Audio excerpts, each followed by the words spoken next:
Okay, guys. So everything is a trauma. And really, the title is extremely inspired, is very inspired. Everything is a trauma, almost. Okay. I wouldn't say, I mean, everything is a trauma is a very beautiful title. It's a very beautiful title. But I would say almost everything is a trauma. Okay. Because you will see as we go, especially with the narcissism concept, narcissism trauma, which comprises I'm not sure how many of you are aware of what we talked about during the past years, but most of you would be aware that when I say narcissism, I don't mean narcissism in the conventional sense. What I mean is introverted people, shy people, people with low self-esteem, low self-confidence. So it's very counterintuitive to say about people who actually feel inferior to others. Like, I feel inferior to others. How can you tell me that I'm a narcissist? Okay, so I'm getting ahead of myself, but this is going to be extremely interesting. It's going to be extremely interesting to those of you who are going to be hearing it for the first time. But the reason I'm saying this is actually, for example, I'll give you a very beautiful case. One person came to me once and he wanted to play basketball, but he was intimidated and afraid. Why? Because he was bullied as a child. So as a child, the kids around him were older than him, and they used to bully him and make fun of him. You can't play, etc., etc. So he got traumatized and he never tried. He got a bit introverted, etc. But he never tried. He wanted to play basketball. He saw all those older kids around him playing and having fun, and he wanted to play and was intimidated to do so. So we worked on the trauma. And I told him, after we finished working on the trauma, I told him, okay, now I want you to imagine yourself playing with people. Like, go imagine yourself going to the playground and just dribbling, shooting, and playing with other guys around you. How do you feel? And he was like, I feel fine, really. I would go and play, and I would tell them, I'm new, help me out, give me tips. I'm really new to this. So he felt fine about that. So now, after we got to this point, I told him, okay, I want you to go dribble and shoot, dribble and shoot, dribble and shoot, just for 10 minutes every day. Just 10 minutes. I don't want anything else. Just 10 minutes a day, dribbling and shooting, do it every day. Can you do it? He told me, yeah, of course I can do it. Great. If he did that for 6 months, in 6 months, he will definitely become proficient. He will become, he will move right, he will shoot right, he will have developed skills, right? Just by doing these 10 minutes.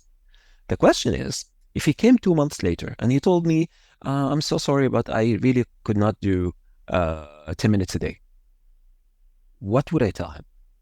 I myself, as a therapist at that point, because I do like to be, I'm a realist. So I do like to go about things using a very logical, even when we navigate through traumas, as you will see in the ReiK method, it's extremely logical. It makes sense. It's controlled. It's repeatable by me. It's repeatable by others. Okay, so we can repeat it and see the exact same results because it does make sense. The process makes sense in the way how we speak to the unconscious mind and how we actually dissolve or help dissolve the trauma that was formed. But in this case, this guy, he's telling me I couldn't do 10 minutes a day. What I would tell him is laziness is a real thing.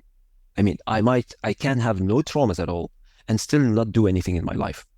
And contrary to that, I can have a lot of traumas and be able to commit and produce things. So the reason I'm saying this, because just the title is extremely beautiful. Everything is a trauma. Yeah, that's really attractive. It's a very inspired title. But at the same time, almost. Yeah, almost. Because laziness is a real deal. And as you will see later on when we speak, also holding grudges, the inability to, the refusing to forgive people, these are all choices. So yeah, we changed. We were like spontaneous kids at one point, and we did change because of traumas, right? But at the same time... Can I ask you a question here? Yeah, sure. So don't you think that the laziness itself is a coping mechanism in a way or another for a kind of trauma? So I believe that after reading your book, that even the lifestyle that you choose to do, it's not 100% that your option that you chose that. It is related most of the times, if not all of the times, to some kind of a trauma. So it's like a coping mechanism for a root cause, which is a big trauma. This is true, Osama. So what you're saying is right, and what I'm saying is right at the same time. How so? For example, I might have traumas. Okay, let me put this here so I can look in the middle.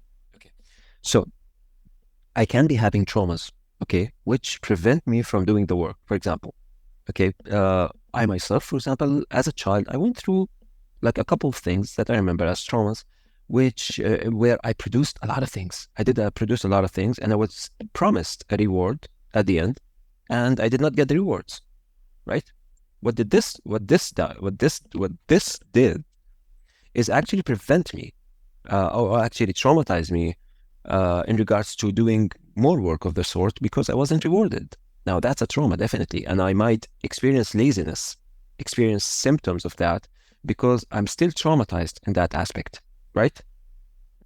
That's a case, definitely. But still, there is, this human challenge, this human test, if I may say. Okay, which, okay, there is an example that I love very much.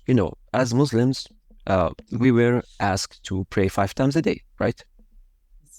So 5 times a day, is extremely little in comparison to the great things that we were given, right? It's like God is extremely generous. Yeah, exactly. For asking us for something extremely little, just that we received a lot of great blessings, etc., and merits. You understand what I'm talking about. Yes. So if someone came to me and told me, can you please resolve my trauma so I can be able to pray?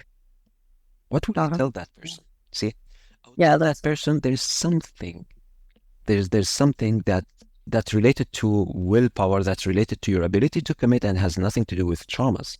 I mean, you cannot, for example, my kid at school cannot come and tell me I have traumas and therefore I cannot study.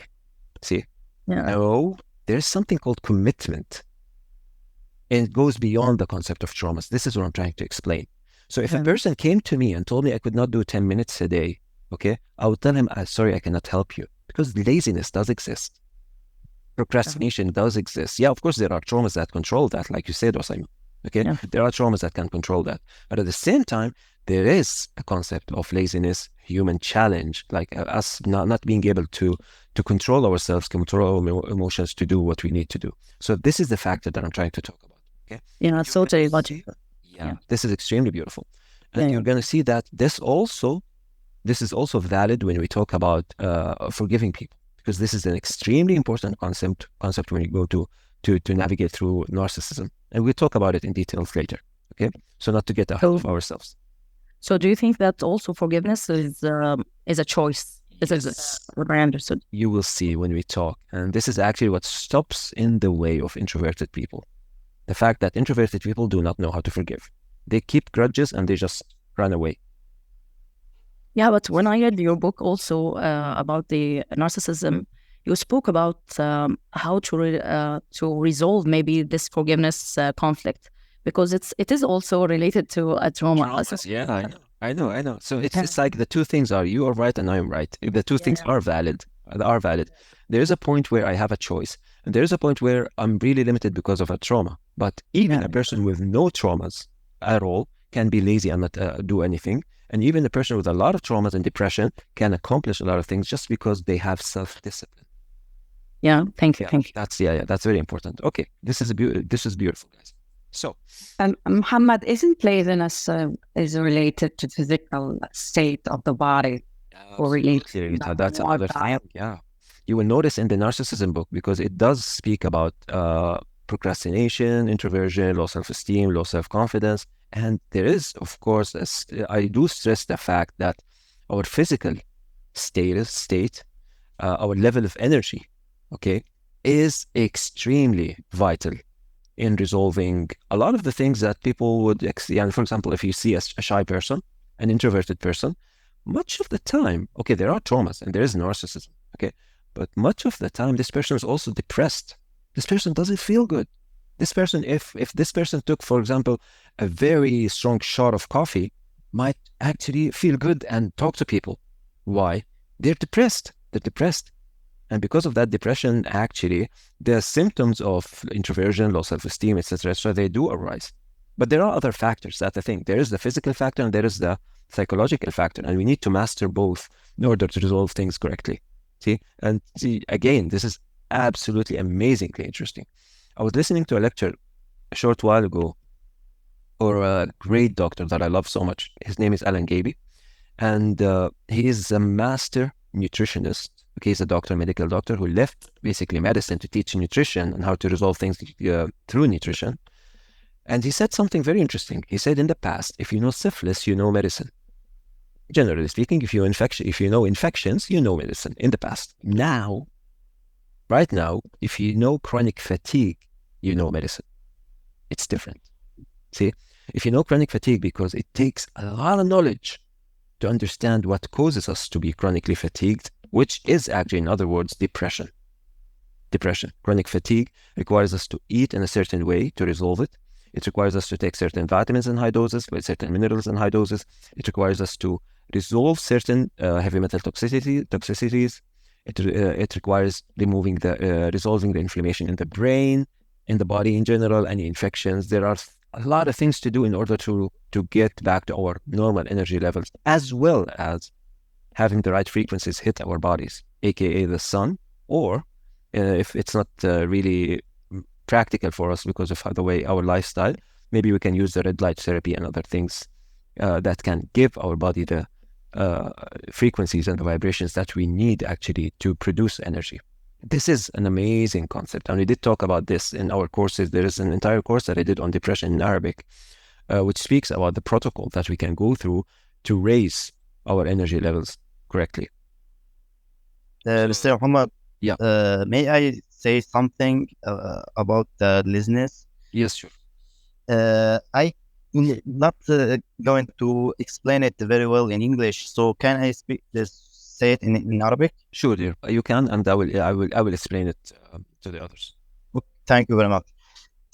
موضوع كنا عم نحكي عن موضوع الكسل أستاذ محمد. هلا أنا مريت يعني مرحلة طويلة يعني شلون دخلت بهذا الموضوع بشكل كبير، يعني بيني وبين نفسي.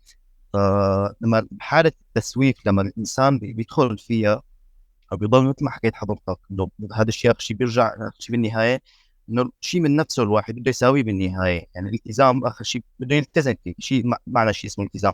بس أنا فتت يعني بالنهاية صار معي مثل إني فهمت شغلة، إنه مثل ما حكى فرويد، حكى إنه بيصير في عدم تناسب بين الأنا، بين الإيجو وبين الهو، اللي هو مثل العقل الباطني.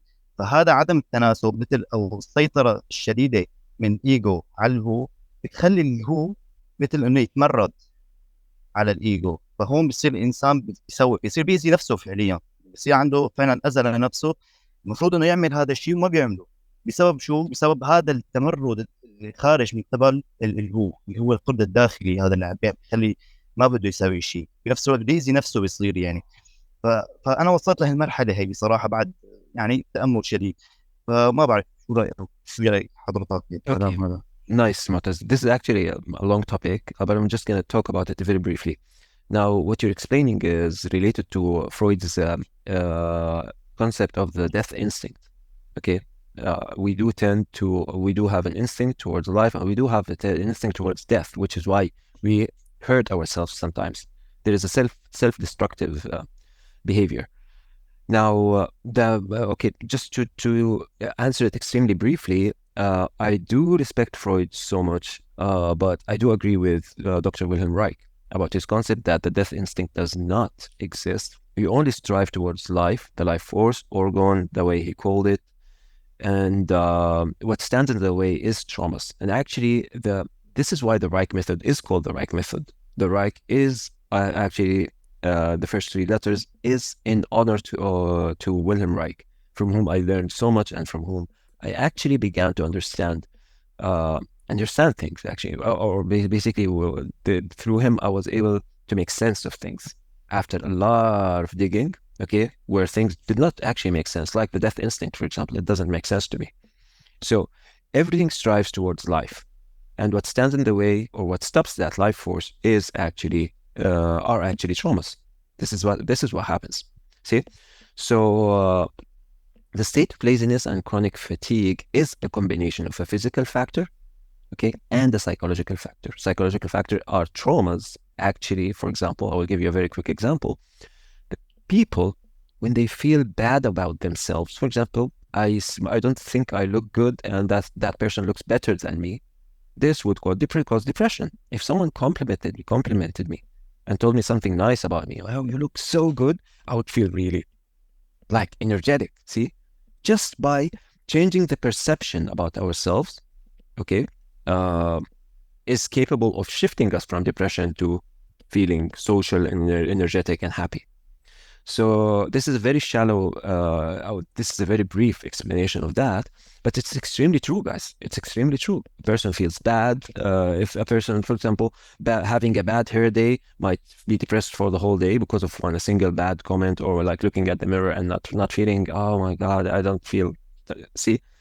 And at the same time, if a person received a good compliment or was feeling good about himself or herself during the day, the feeling, the way we feel throughout the day is going to be extremely different. So sometimes we do tend to overcomplicate things. Really, Freud is brilliant, but in some aspect, maybe he was overcomplicating things, because it does make a lot of sense that a child is spontaneous, traumas happen as well as physical factors. Then this child becomes, for example, a person who's wearing a mask, who's functioning through arm rings and defense mechanisms, and etc., or depressed because of injections we took, because of having a bad diet, because of lacking vitamins, because of not being exposed to the sun. They all do play important roles. So it's okay, Mortaz. We talk about that more later, but I think I did give an idea about what you were talking about, right? So, Mohammed, I'm sorry to interrupt. Yeah, it's okay. This is an important topic, so it's fine to give it some time. So this is really amazing, this whole thing. Yeah. And we all have so many questions, right? Yeah. But do you think it's better if we let you speak and wait? Like, are you going to allow us to ask questions at the end of every, say, hour or course? And then we can like that, yeah. So we can focus on the course more. So we'll be focusing on the book and explaining the method, and every now and then, at the right time, we can take breaks and answer questions. That's better, of course. Okay, great. Yeah. Okay, beautiful, guys. So let's go. And everything is a trauma. Introducing the ReiK method. Okay. So, Mohammed, actually, what you're saying is everything is a trauma, almost. Yeah. And if there's not a trauma, it is a laziness. Is that what you were saying? Not necessarily, dear. No, everything. Okay, everything is a trauma is a very true concept. Okay, there are things. There are things that are choices. That's what I'm saying. Okay. Even so if it's not a trauma, it's a choice. Some things, yeah. So I said everything is a trauma. Then I said almost. See? Yeah. Because if I have self-discipline, okay, I will be doing everything I want despite traumas. And if I don't have self-discipline, despite trauma, even if I don't have any traumas, I might not be doing what I need to do. See? Yeah. But don't you agree that if a person is not able to self-discipline, that by itself, it's a problem. It's abnormal, not a normal thing. Yeah, that's what I'm saying. It can be a trauma, but also still we do have the human challenge. See? I mean, God showed us what's right and what's wrong, and gave us the choice to choose whether to do this or that. See? And this is actually not a trauma. This is a choice. This is what I'm trying to say. There is a choice for the person, because you will get a lot of people who have problems and traumas and are willing to work, and you will have people who are not willing to work. And whatever you do, they will find excuses because they do not want to do the work, even if it was 10 minutes a day. There is a choice that we can make. There is a choice to do what we need to do despite traumas. Okay? And there is a choice, and there is sometimes just procrastination, not wanting to do, just not wanting to do the work. It's as simple as that. So procrastinating is not by itself a trauma. Okay, I have a good way. Procrastinating can be a product of a trauma, as well as can be a choice. Okay, let me give you an example, Rita. And we will be using this, and this is extremely important, and which is why I'm giving it the time. So don't worry, we're going to just continue explaining the course. I'm going to say this quick. I think it's extremely important. Yeah. Everything is going to be based on that, because as a practitioner or a person who's trying to help another person to overcome his difficulties, this is number one thing we need to make sure that it's fixed. Otherwise, we're not able to help. This topic we're talking about right now is actually, we're talking about this in simple words right now, but this actually took maybe 25, 30 years of contemplation to get to these, to get to the words that I'm explaining to you right now. Okay, so subhanallah, always the truth is simple. I don't know how to say it in English. We say it in Arabic, sahil mumtana. Always the truth. It's simple, but it's extremely deep. Maybe that's the way to say it. It's simple, but it's extremely deep once you understand it. I mean, it takes time to understand, but it's simple eventually. So, okay, Rita, look at this. This example, I think it will seal the deal for you. Let's say someone wants to become a champion in boxing, okay? And we will be using this in ReiK Magic. So this person, in order to do that, he has to train hard and needs to go through fights through which he's going to be hurt a lot, punched a lot, go through a lot of traumas, right? In order to become a champion, right? Mm-hmm. So every time he's traumatized, what causes that person to try again? You tell me. In comparison to someone who gives up. The will? Exactly. That's what I'm talking about. So some people have that ability to control themselves, and some people choose not to, which is their right. Our task is to resolve traumas, but we will find often that sometimes that will, which I just explained with the example, it does differentiate people, which is why when someone comes to me after 2 months and tells me I couldn't do 10 minutes a day, I will actually be a little bit straightforward to tell that person that discipline, you cannot excuse yourself with traumas, okay, against doing such a minor task. You simply cannot. This is where will plays the part. So yes, traumas do exist. Traumas do affect us, but at the end of the line, we will find that especially when it comes to producing things and when it comes to forgiving people, the will factor is always there. And perhaps that's a divine experiment, which we all of us humans, if you read the holy books, it always speaks about God putting the truth in front of us and giving us the choice. And show me, are you going to choose this or that? When we read the holy books, it's always about that. And I do believe that this is the human experiment. This is the human test, which we all came to live and see. By having the freedom of choice, am I going to choose this or am I going to choose that? And actually, when we talk about the self-ReiK concept, because the way it's resolved now, the self-ReiK concept is extremely fun. And how we will combine the self-ReiK method with the ReiK Magic method, both of them, they go together. And I'm not going to get ahead of myself right now, but I promise you that's going to be extremely, extremely interesting and extremely fun to do every single day. So we're gonna get there, but for now, let's begin with the book, actually. So I like these introductions because we get to know the people with us, and so don't worry if we take a time out and talk about things every now and then, because we will. I promise you, we will go through everything. Okay. So like we said, guys, everything is a trauma. Introducing the ReiK method. ReiK is in honor of Wilhelm Reich, and learning the 7 steps. The 7 steps are actually streamlined. It's a way to streamline things, to put it in a practical way to enable anybody to perform the method. But you will see that the concept is always about going to the pre-state and actually doing some time shifting. So they are both extremely important in changing our emotional perception in regards to the problem. So this is a very interesting thing. See, you can actually feel the change as you read through the pages. This is what we call the instantaneous relaxation concept. Actually, even as a therapist, even if I'm not seeing the person in front of me, as we talk, I mean, even it's just a voice call, the moment this person accesses the pre-state and feels a shift in the way they perceive the problem, also the therapist actually can feel that as it goes. This is, again, I said I don't like to talk about vague terms, but there's a whole science called radionics, which speaks about like the subtle changes in energy and how it does affect things cross barriers and cross time and space.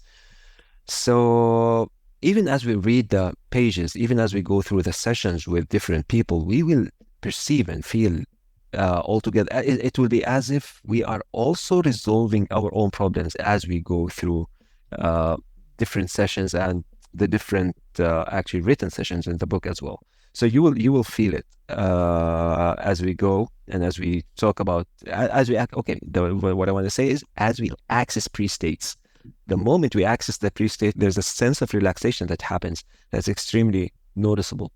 So can this be the beginning of a new collective change? I think it might. Okay, so I did put this in here because it's very possible that the more people resolve their traumas, there's a collective change that happens actually by changing the energy. Okay, I'm a bit meticulous in choosing the words, but I would say it anyway.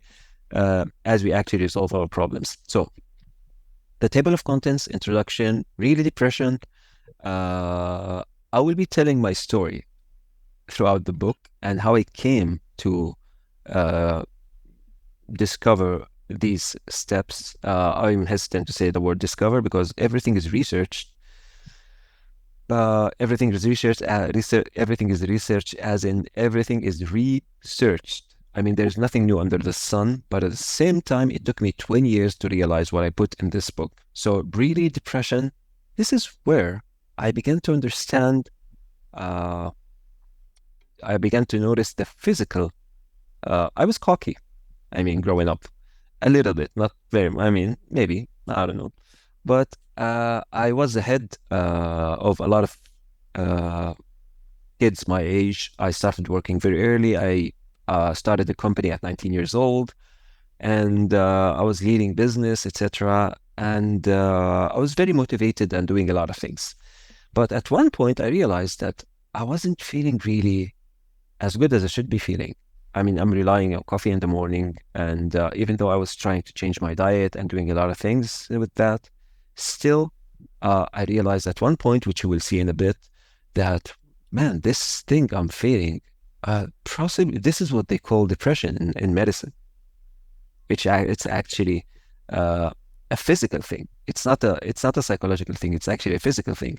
So this and the psychological thing. See, this is what I'm talking about. Now, a lot of you who know me know that I've published a book called The Zero GI Diet, and which summarizes the system that I've been adopting throughout the past 15 years. It became a system. I collected it into a system which I called the Zero GI Diet, which summarized how I eat and the vitamins and how I manage things physically to get out of chronic fatigue. So that's the physical aspect. But still, okay, so there's a physical aspect and there's a psychological aspect. And the psychological aspect is actually related to the traumas that I had, and at the same time, also to the concept of narcissism and how we actually do go through these and resolve them. What I'm trying to say, guys, is that we really have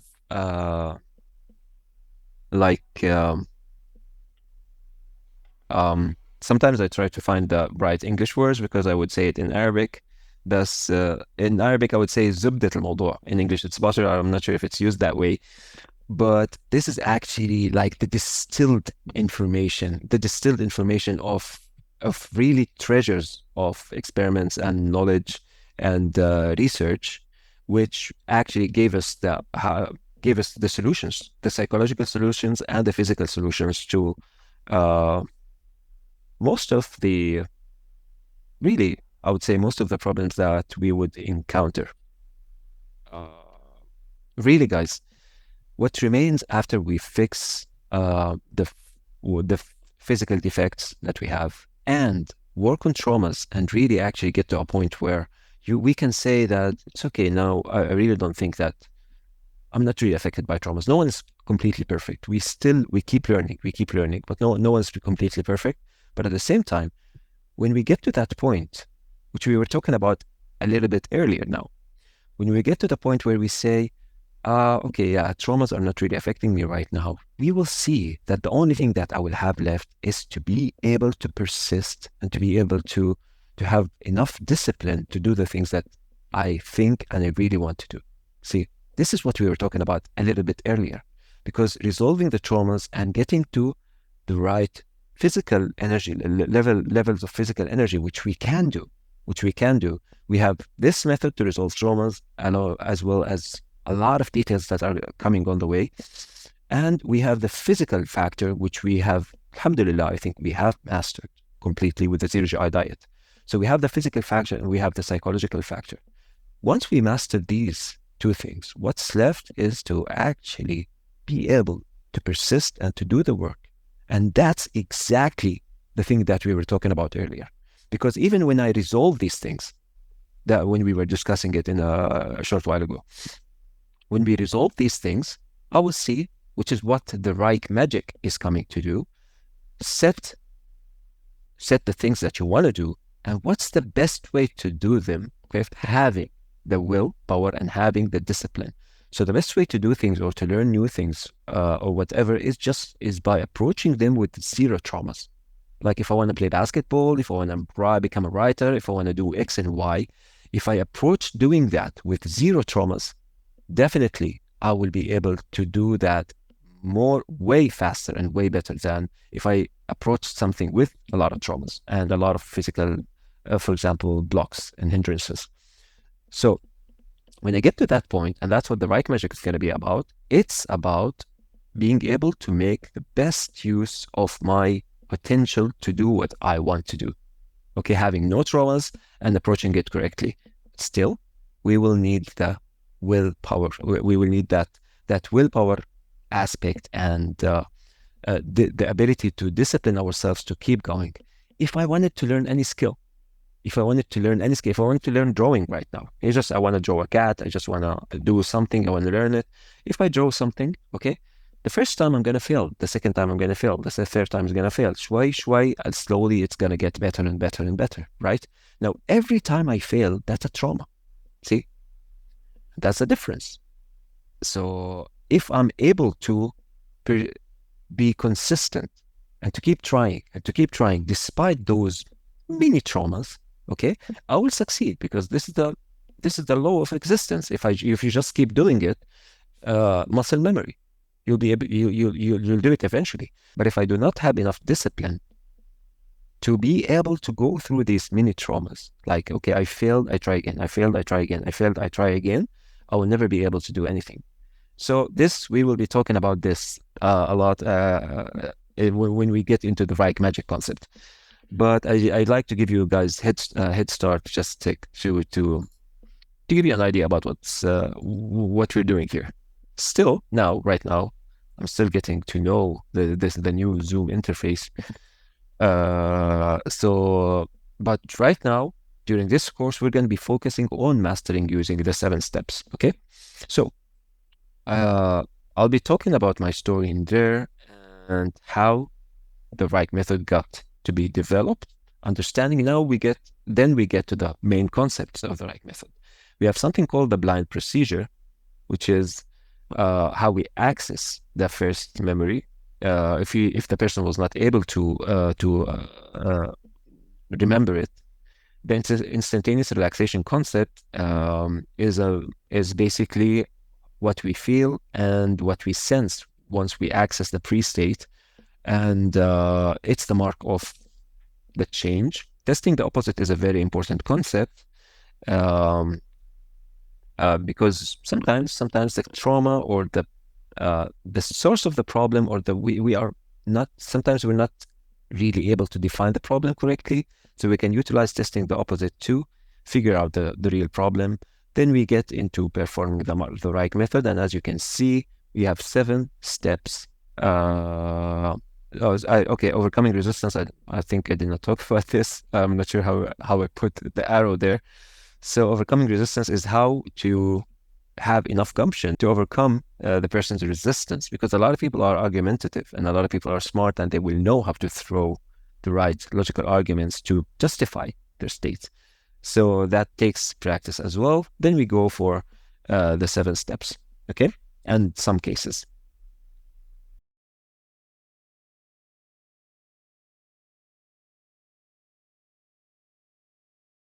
So guys, and now we revisit this manuscript that it's been a while, and I'm extremely happy actually to revisit the words in it. It's going to be a beautiful journey.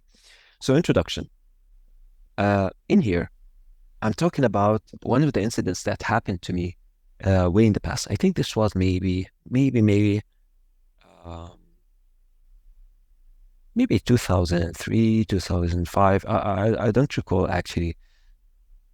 Anyway, this was way in the past, and I was experimenting with some form of hypnosis. I was just going I just relaxed my body and relaxed all my muscles. I went into the state, and when I was there, I began navigating into a memory that I had. Just went to that memory and just observed. I was observing things around me, and I was just reliving the memory. And suddenly, I just moved backwards in time. Remember, this actually happened after years and years and years. Actually, it wasn't like 2003. Maybe this specific thing was later, but this was after years and years of experimentation, and I really tried everything. That ranged from spirituality to academic procedures in psychology. Even nutrition played part in that. I tried a lot of things, a lot of methods that were extremely popular, EFT and TFT, and nothing that came through my way. I tried everything that came through my way. So at that specific moment, I had a lot of background to compare things with. So at that moment, I was doing a hypnotic, self-hypnotic session, and I relaxed my whole body, and I went to a specific event, and then somehow I went before it. And what caught my attention, you see, I wrote here, wow, I really felt a difference. It's like something has lifted. I can feel that my muscles have truly and involuntarily relaxed. Did I really do it? So what I mean by saying this, I actually realized that when I was going through the memory that I was contemplating at the time, and I went before it, something relaxed in my body. Just like Mu'taz told us a short while ago, he felt like something was lifted from his body and something else came instead.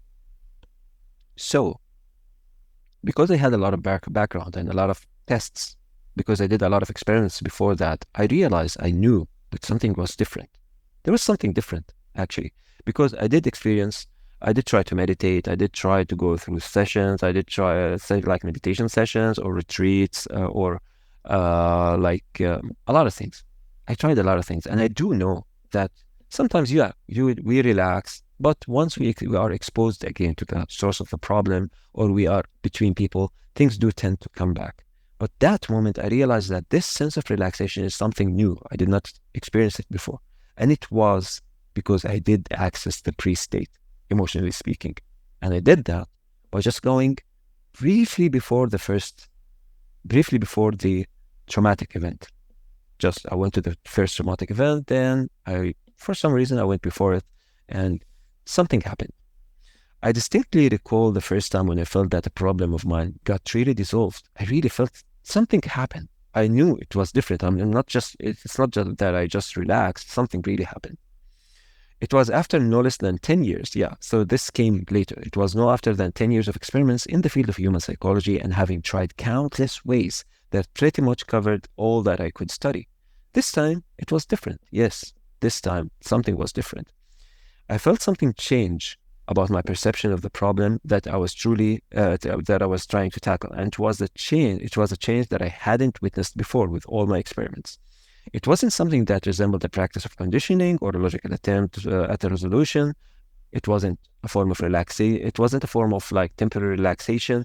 It wasn't a form of like conditioning as an NLP, like changing associations. No, it's something, there's a tension that relaxed. And whatever I did in the past, I did not feel this before. It was a change in perception that took place in a completely involuntary manner. See, this word is important, involuntary. So yeah, there is a sense of relaxation. Something happened on the level of the muscles as well, okay, that I did not witness before. And it was just because of a simple thing, which is perceiving the pre-state that was there before the happening of that specific problem. Okay, so that moment things clicked for me, and the premise of this method was born. It was that moment that I realized that I was onto something. That yeah, this thing works. This thing works. I tried a lot of things. Maybe you relax a bit, but things come back. This thing seems to work, and I started experimenting with it. For as long as I can remember, I've been trying to understand why we do, what motivates us, and why we can't seem to live in the true state of peace that we all aspire to have. Happiness can only exist in complete harmony. However, we all experience turbulent emotions that consistently tend to mar that experience. Persistent emotions like agony, fear, anger, jealousy, and other emotions, etc. that can happen. So we want to feel good. We want to feel relaxed. We want to feel at peace.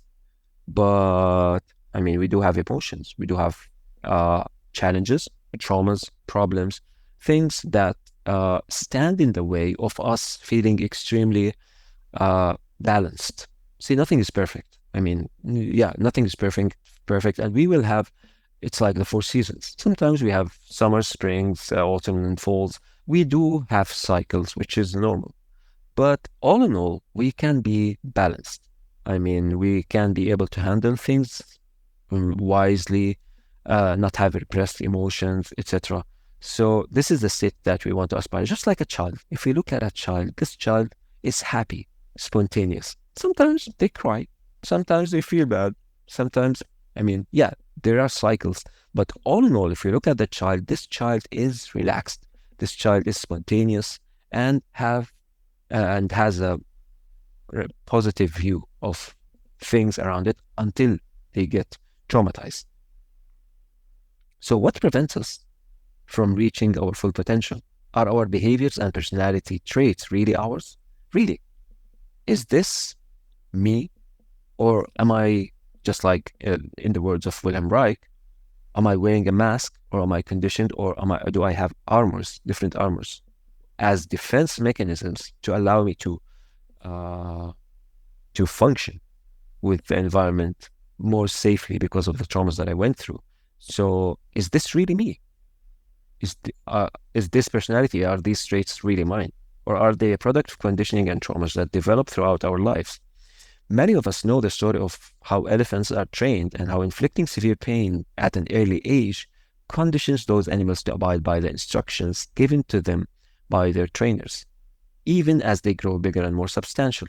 We know that elephants, for example, when they train elephants, they, I mean, it's very brutal. It's very brutal, but they do hit them at a young age. They tie them to, prevent them from moving freely, and they hit them. And through that conditioning and traumas, they do train this huge animal to be submissive. And in a way or another, this happens to us through the wrongful educational system, through the wrongfully teaching religion, repression, etc. And this is, again, maybe that's the divine test. This is actually the divine test. We have to go through these certain challenges to prove that we do make the right choices that stops a human being from doing what they need to do is actually arrogance. We know the divine story of Lucifer and how Lucifer was kicked out of heaven because this creature got arrogant when it knew better. So we do face the same thing. I keep telling you guys these things because this is actually very important. Yes, we do have traumas, but at the same time, we do have a choice. So sometimes we know better. Like, for example, a diabetic patient or someone who's smoking and who knows that smoking is bad for him or her. And we know better and still we do it anyway. There are traumas, but at the same time, there is willpower and there is a choice. And we need really to be able to have enough discipline to do the right thing when we know it. We have treasures around us of knowledge and opportunities, but who's actually capable of having enough discipline to do a little bit of work that will have huge outcome? And I say a little bit, and I mean it in every single way. And I will tell you a story later when we get into a brief about the narcissism trauma. But it's important to stress out these things every now and then. Okay, and you will see why as we go move forward, and as we start dealing with patients, because making these things clear are extremely important. We do work on resolving traumas. We do work on improving our physicality, but at the same time, we have to give clues to the person that despite traumas, a person can produce things despite traumas, and that's willpower. Okay. Otherwise, every now and then you will get people who will just keep acting like a victim no matter what you try, which is why it's important to balance things out in this way. So those traumatic experiences that occur to us throughout our lives, especially during our early years, leave an imprint that can cause a person's perception and behavior to change for the remainder of his or her life. Okay, so you will notice that most traumas, not all of them, but most traumas happen, let's say, between the ages of 2 and 3, maybe 2 and 5, around a year and a half and 5 is where we will find most traumas happening. This is where the perception begins to change. Actually, this is where a child transforms from a spontaneous, like energetic being into the masked, armored person that sadly goes through life. Okay, except for very few people who are lucky enough to. It's different level anyway. So we cannot say that the person is 100% trauma free, but some people are definitely able to continue with enough spontaneity. And again, you will see that the concepts that we will put in the narcissism, when we talk about narcissism, is important in determining who actually is able to get through with more spontaneity and who will be stuck in a more masked and introverted way. Again, I'm getting ahead of myself, but this is extremely fun to me, so excuse me for that. So this book suggests a new method that targets the resolution of human traumas, and it also contains many examples of actual cases that I've treated throughout the past years. I suggest you study the method and then attempt to apply the steps to a few issues you have and intend to resolve. Remember that I'm writing this book also to people who want to read it. So I'm actually I'm also talking to the reader and suggesting to the reader to test these steps against some problems that they have. Okay. I often tell my patients that resolving a trauma is like taking off a pair of glasses. So this is how we change the perception, of course. So I was born looking at the world like in a spontaneous way, but if a trauma happens, it's like I'm seeing everything with blue lenses or red lenses or green lenses. So it's like taking off a pair of glasses and seeing things for the way they are. For example, an introverted person is afraid of people, right? Is afraid of people, and this person thinks people are bad collectively, which is why this person withdraws from society. So it's like wearing a pair of glasses because people are not like that. People are not like that, but this person sees things from a certain perspective in a certain way through certain lenses because of traumas, right? So if we take off these glasses, this person was able to see not all people are good, no, but being able to see people the way they are, like, yeah, it's okay. Yeah, some people are good, some people will have challenges, etc. So it's not a deformed perception of things. So I often tell my patients that taking a pair of glasses, well, what we can do when we resolve traumas is merely an act similar to taking off these pair of tinted glasses. So this is very similar to what we will be doing throughout by applying the 7 steps that we will go through. Okay. And remember, the 7 steps this is just the first step. The 7 steps, the main method is the first step. Then we have to get more proficient with dealing with strong emotions, okay, with the reverse Reich. Then we have to resolve the human ego problem, if I may say, and that's the narcissism trauma. And then we will go through producing with the Reich magic, and we have the physical Reich, and etc., etc. We have a lot of levels to go through.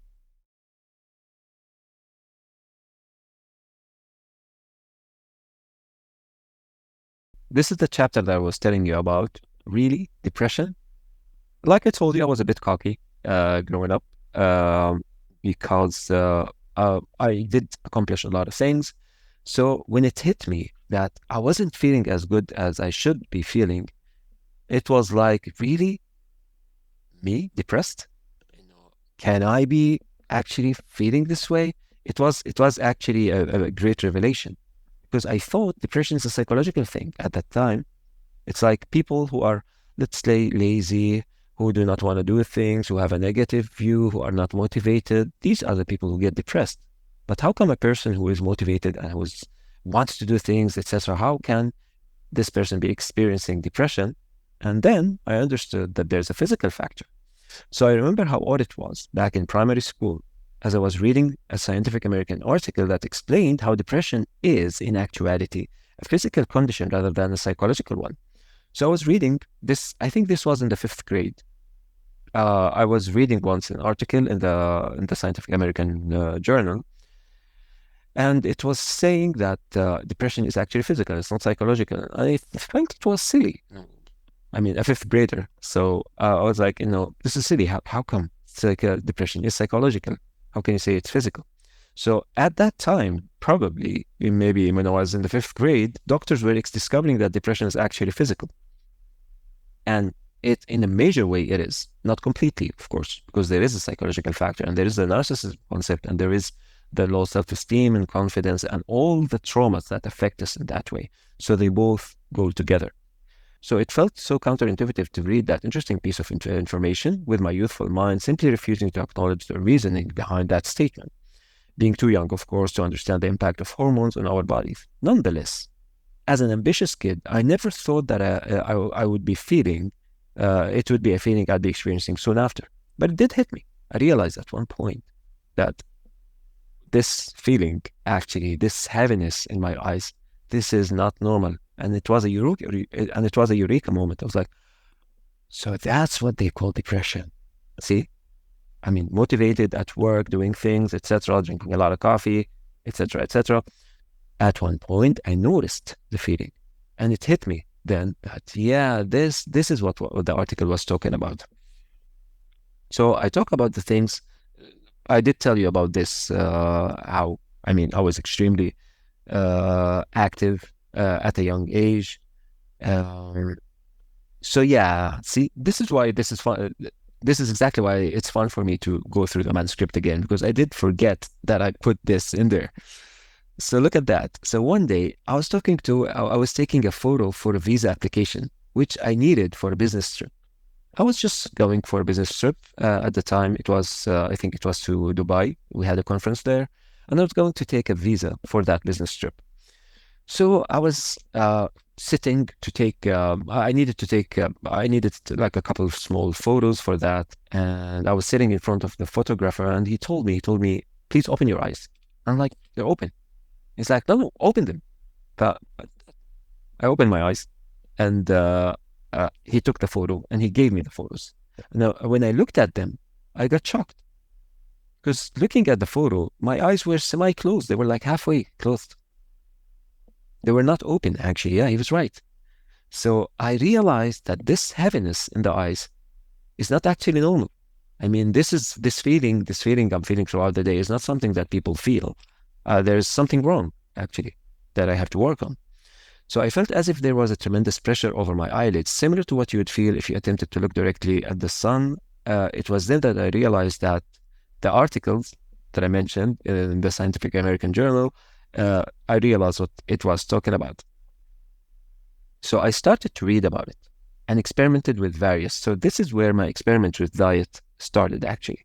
So I started to read about it and experimented with various methods, which ended up with me returning to university for a second major study, the science of human psychology. See, even these were reasons for me to go back and study psychology. I was trying to resolve this feeling of fatigue.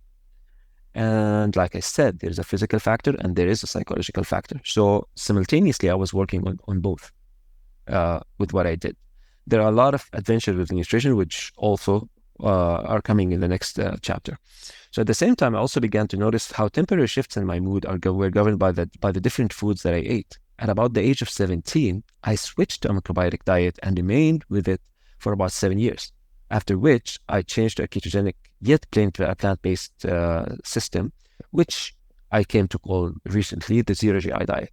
Okay, so when I was 17, I switched to a macrobiotic diet, which is basically a whole food diet: brown rice instead of white rice, whole bread instead of refined wheat, molasses instead of sugar, etc., etc. So, and I did commit to that for a while, through which I had different experiences. It was great, but at the same time, there was a negative effect that happened because of the carbohydrates, even though they were whole, which is why I did switch in here to what I came to call the Zero GI diet, which is essentially a ketogenic plant-based diet. So when it came to the academic literature, I was extremely fascinated by the level of depth represented with the theories of Sigmund Freud. Freud is extremely brilliant, okay? But like, there's a very interesting book that all of you should read. The title of the book is ReiK Speaks Freud. I urge all of you to read. In it, Wilhelm Reich speaks of the brilliance of Sigmund Freud, but at the same time, he explains where he went wrong. And I do agree with Wilhelm Reich. As I said earlier, things made sense to me when I started reading his literature. Things actually made sense. I'm pretty sure that this is because he's saying the thing that could potentially liberate all people. This is why he was extremely repressed. He's probably one of the most repressed writers in history. Like, I think it was 80 tons of his books that was incinerated when he was killed in prison. So the government or people, the people in control did not want people to understand what he was talking about, because he was really revealing the real science in terms of human psychology and also energy in general.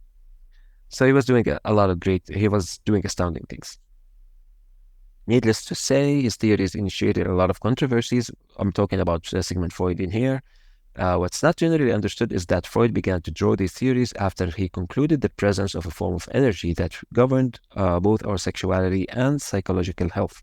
So I'm talking about the libido, which Freud theorized as he was doing his early research. He later refuted the theory of the libido and just continued with psychoanalysis in general. But in the beginning, he did theorize the presence of an energy, a form of energy. And the person who actually got extremely interested in that and continued the research was Wilhelm Reich, which later on he termed as orgone, energy. And he was able to measure it, and he was able to control it and see its dynamics in the body. He has a lot of you can read about the initial experiments with orgone in his book, The Function of the Orgasm. Probably the first book to start with is Character Analysis, if you're interested in reading Wilhelm Reich's books. And also there's the second edition of The Function of the Orgasm is called The Cancer Biopathy. In it, a lot of amazing research showing how actually the lack of orgone, or that is potentially due to repression, emotional repression, especially in regards to sexuality and intimacy, do cause the petrification, if I want to use the right word actually, do cause the petrification of cells, which initiates the process of causing cancer to be formed in the body. Why is that? Because there is no life force. And because of there's no life force, there are a lot of details to that, like different kind of cells start proliferating, yeasts, anaerobic proliferation of cells, lactation, which effectively is cancer.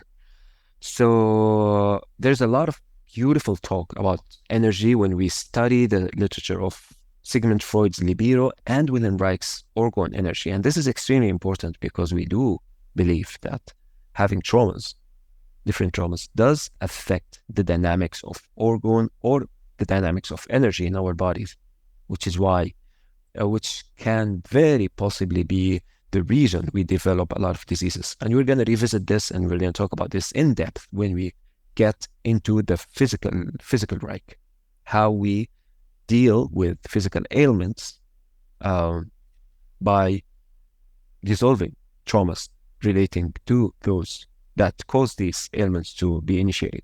Of course, we cannot dismiss the physical factor. I have to eat right, I have to take the right vitamins and minerals, and I have to resolve any problems in the body like parasites or heavy metal toxicities, but still the psychological factor obviously is extremely important and we cannot dismiss that. So we're gonna combine things correctly, which is why we have the ReiK method and we have the zero ice system or diet, because we do have to work on both sides in order to attain the perfect state, okay? And still, like we said earlier, when we attain the perfect state, we are still faced with that challenge to do what we need to do.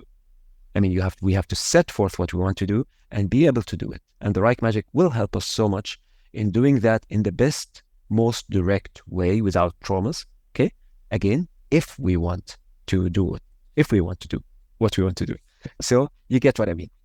We were talking about Wilhelm Reich, how he actually did something that nobody did before him, controlled studies to measure and prove the existence of this life force.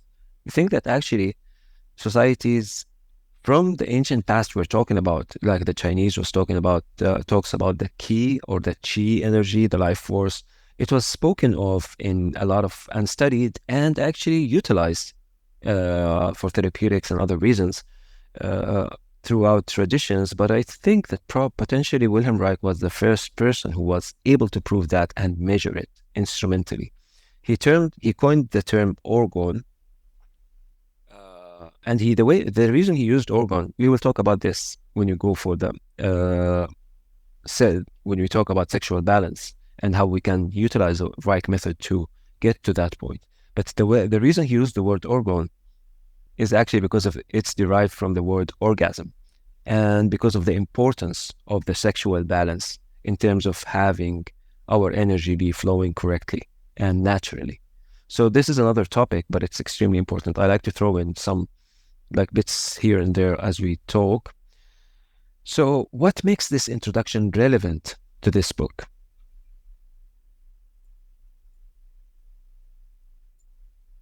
Why are we saying all of these things? I'll answer with a scenario, which we talked about earlier as well. A child is born beautiful, spontaneous, and natural, with no inhibitions that mar its psychological state. Child is relaxed and spontaneous and happy and is just natural. Fast forward in time and look at this child again as it grows into an adult. Examine this person's face, then tell me what you see in the process. Are the muscles on this person's face relaxed? Or do they show signs of unresolved emotions and agonies, like every single tension on our faces? That speaks of a trauma, guys. It speaks of a trauma. And this is exactly what we need to, we will navigate through this when you go for the physical Reich. We will go in reverse. We will see the problems that we have physically and navigate through the traumas that caused them to happen. It's going to be extremely interesting and a lot of fun. So do you think this person is functioning with that same level of enthusiasm? Of course not. as a child, was spontaneous, had a lot of energy, but right now, no, things are different. I think okay, I think where I'm going with the train of thoughts. Traumas happened throughout this person's life. He was a spontaneous child going through the course of his life. As an adult, okay, traumas happen. Okay, it changes psychology of the person, changes the behavior, changes the muscular tension, changes even the physicality of the person. There's a whole science called bioenergetics, which was created by one of William Reich's students, Alexander Lowen, that's his name, and he does speak of the physical armorings that happen because of traumas a lot. William Reich focused on sexuality. Sorry, this is not William Reich, but William Reich focused on sexuality in general, but it was extended by his students to talk about other factors as well. So, traumas happen and they do change us. Okay. Similarly, see, for example, you can encounter a 40-year-old adult who constantly avoids learning a specific skill. Like, I want to learn something, but I avoid it. I run away. I don't do the work because of traumas. This is very true. And similarly, one might fail at his career because of a limiting belief. For example, someone remains at a low-level position in a job because they don't think or believe they can do better. Because they're traumatized, in other words. So traumas do affect us. I mean, they are the major factor that can affect our behavior. And when we combine that with discipline and the ability to work, man, we can do anything. We can do anything, of course. So, and we are responsible to do the best that we can do as long as we are alive on this earth, because we did come to this place for a reason, to learn something and to produce something. And hopefully this is what, hopefully all of us, this is what we will wind up doing to the best of our ability. So the truth is, any skill can be quickly developed if proper habits are utilized. That's the truth. However, traumas can lurk and fester in the unconscious mind, preventing us from taking the straightforward steps that guarantee our success in the pursuit of almost anything we can imagine. I think, yeah, it's clear what we're talking about right now. So we can do anything we want to do, but of course, sometimes we have limiting beliefs, and these are traumas. And we're going to be focusing on this. I know we talked earlier about also discipline and willpower, but we'll be focusing on traumas. So, can you imagine, for all of us, like, can you imagine the ability to go back to that place of unlimited potential we all started with? Like, when I was a child, I really felt I was limitless. I can do anything I want to do. I was spontaneous. I saw people positively, and I was happy among people. Can you go back to that place? Absolutely. By resolving the traumas. Every memory and belief can potentially leave a literal imprint on us physically. We also spoke of this. I mean, muscles, muscular armorings, tensions, different things, which also affects the flow of the chi, the life force. I mean, even if it's a vague term in here, William Reich did prove it using instruments. So it blocks the flow, it blocks the natural state, it blocks how we actually, I mean, in acupuncture and Chinese medicine, they utilize the needles to like go through the different points that can have certain tension, which in their terms is blocking the energy flow to a certain organ, causing a specific illness. So whether or not this is accurate, because I do not like to speak of something that I can't prove right away, but it does make sense that if we have a form of physical tension, it will definitely have a negative impact on, let's say, nearby organs or the nervous system, etc., etc. So if you please, Mohammed, can I add something here? Yeah, sure. Because also in the German new medicine, there's evidence for that, and this is what we work on with Meta Health. Working on the physical symptoms throughout resolving the trauma. So we found magical results on even relieving the physical or chronic pain just by even awareness. Before even going to the trauma itself, just being aware and what I always share is that moving the conflict from the unconscious to the conscious level by itself proved with many cases, and I can share maybe later some cases of physical symptoms removed 100% only by awareness. Yeah. So it's not always the case, but sometimes we have to work on the 3 levels, as I told you before, the physical, mental, and the psyche. And I found it fascinating how you are speaking about also these 3 levels. So yeah, this is what I want. Beautiful, dear. Beautiful, dear. I'm going to tell you something, guys. You probably, all of you, because you've been following what I talked about, all of you know Jim Humble, right? The person who discovered the medicinal use of chlorine dioxide, MMS. What most of you don't know probably is that Jim Humble was also helping people attain health and cure diseases by doing something extremely simple. Do you know what that is? You talked about the cell Simon. No, I don't know. What he was doing, for example, let's say I have a knee pain. I have a knee pain, or elbow pain, for example, or a knee pain. I can't show you my knees right now.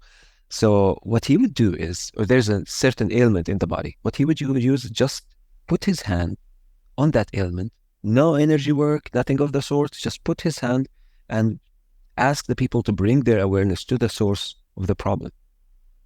Like, I have pain in here, just put your hand and just be aware of that area. Just be aware of that area.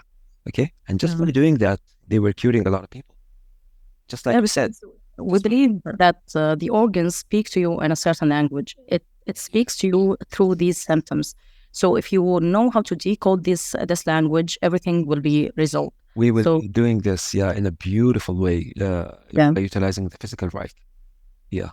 Perfect. Yeah, it's beautiful. In Jim Humble's words, he said, because he explained it in his books, he said that when something is injured in the body, it's just like a defense mechanism. We tend to dissociate from that area, which is why it's like we are not bringing our full healing potential.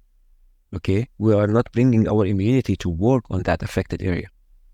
Just by bringing our attention to the affected place, it's like we direct our immunity. And I'm hesitant to use the word energy, but no, it's okay. I will give you an explanation for that without the energy, because the trauma leaves some emotional disturbance, and that emotional disturbance is about the psyche, of course. So if you want to connect when there's some emotions that are not released, it will leave an imprint in the brain layers. And with mental health, you can even read that imprint in CT scans. So that imprint, since it happens in the brain, and the brain is the computer that controls all your body, it will immediately affect one of your organs, even if you didn't have the symptoms yet. So when you have the trauma, let's say at the age of 2 or 3, sometimes it doesn't appear while you're at the age of 3 or 6 or 7. Sometimes it appears at the age of 40, because you've been... what we call it is like that was the Juden moment, or the shocking moment that happened when you were young. But what comes later are the triggers for that Juden moment. So it's there deep inside your unconscious, and you've been triggering by lots of similar events unconsciously, and it will definitely reflect on your body and during your life. For sure. Yeah. I mean, what we're trying to say, we have to resolve the traumas. Exactly. Yes. We cannot just leave them. They do have an imprint. Yes. Yeah. Exactly. And I do love this, Osaima, in terms of like checking things out with CT scans, like seeing actually the affected places in the brain. So we're going to collect a lot of material for that to actually do a comparison between different traumas and different affected places, and how this can actually affect organs. This is beautiful, and we're coming to this. We're coming to this later, inshallah. Awesome. Please. And Mohammed, can you elaborate more about bringing awareness to the affected part of the body? How do you do that exactly? In Jim Humble's words, it's very simple. Just putting your hand on it, okay, and being aware of that area. Just that simple. Being aware, you mean like acknowledge the pain? Like feeling it. See? Feeling it. Like actually, when I put my hand on the pain, I'm actually bringing my awareness. I'm feeling that pain I'm feeling it correctly, see? And you will immediately sense a sense of warmth, a sense of there something happens just by you see. I have a pain in here, so I tend to dissociate because I'm painful. It's like I'm pushing it away, right? But instead of that, if I just acknowledge it and I actually feel the pain, I'm aware of that area, I'm aware of what's happening in there, something extremely therapeutic happens by doing that. Maybe it's because I'm putting energy into it, okay, in terms of putting organ. Let me use Wilhelm Reich's terminologies. Maybe because I'm putting organ into that. Maybe because just by having my attention be there, I'm directing my immune system to visit that area.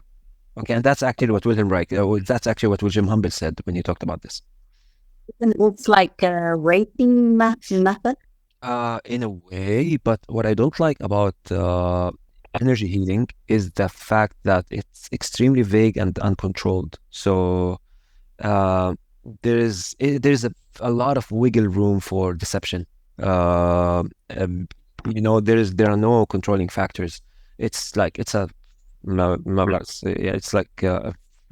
just extremely uncontrolled. See, so although I do believe in orgone energy, I do believe in that these things do exist. I would always prefer to explain things in a way that can be understood and critiqued by even good scientific people. So this way we will always be able to stay respected whenever we talk about anything. Yeah. Okay, let's continue. Beautiful topic, and we will be talking about this very extensively when we get into the physical ReiK later. All right, guys.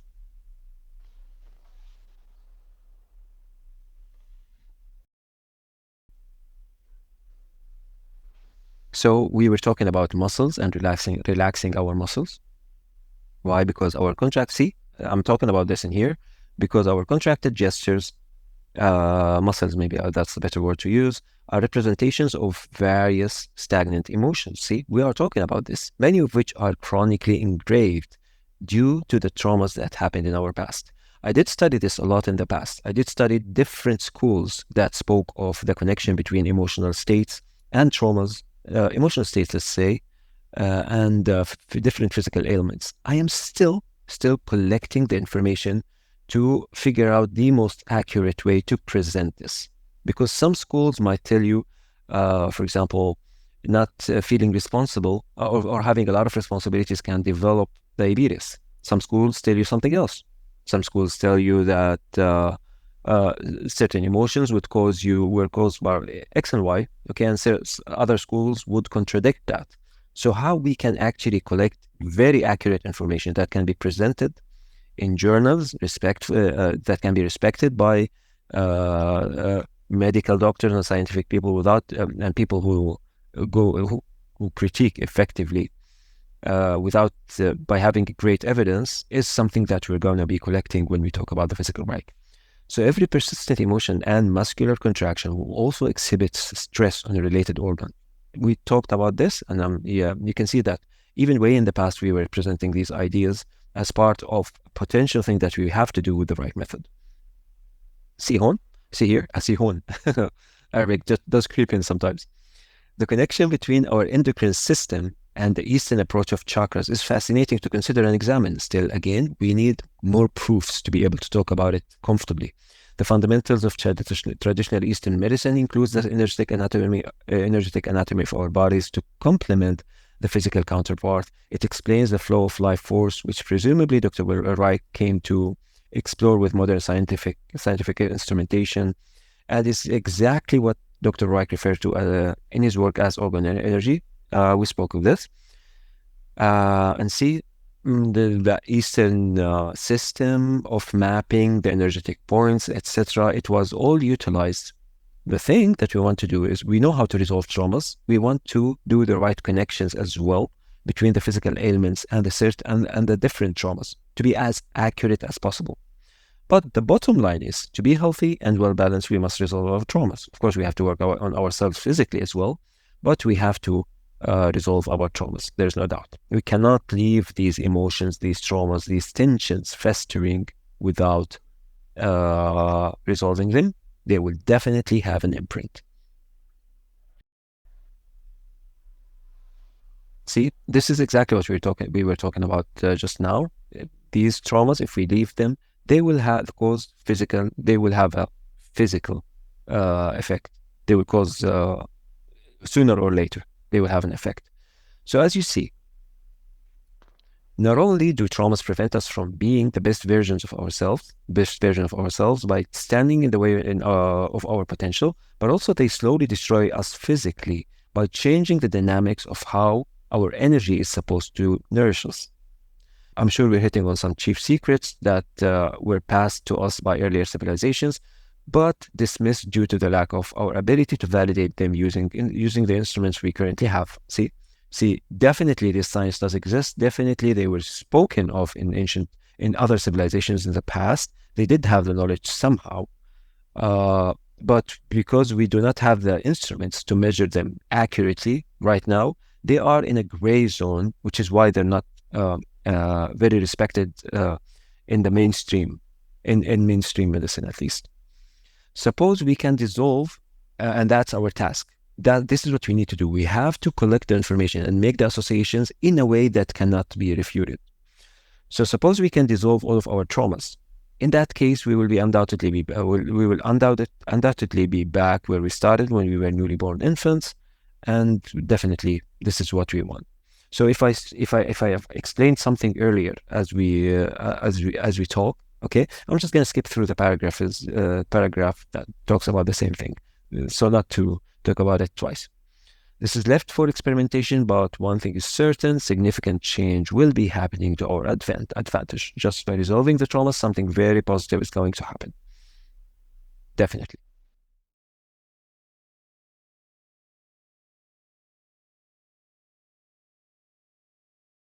So, adventures with nutrition.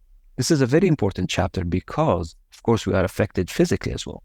So these are actually also the steps that I went through when I was trying to discover the source of my fatigue, the way I was feeling. And like we said earlier, there is a psychological factor and there is a physical factor. So adventures with nutrition.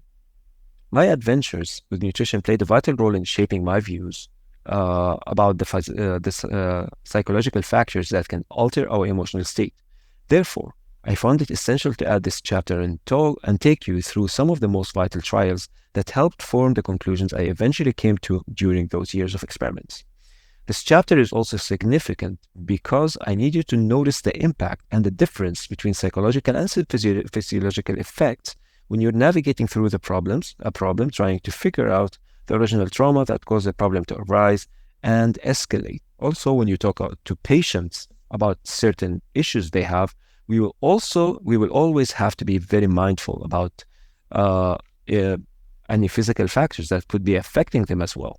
Like a person, for example, when we spoke of vitamins and the orthomolecular medicine school, we saw that Dr. Abraham Hofer resolved 50% of this 50%, he cured 50% of his schizophrenic patients just by using a single vitamin in high doses, vitamin B3.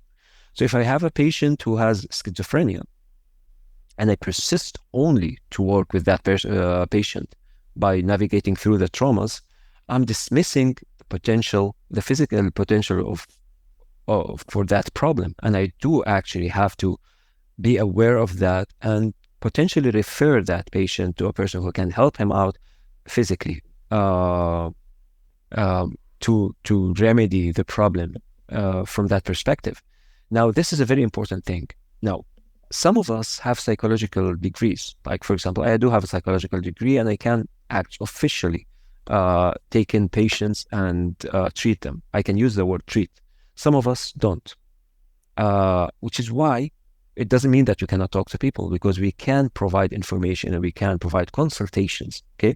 But we have to be extremely careful about the utilization of words. We cannot use the word if we are not actually licensed psychologists. We cannot say the word treat.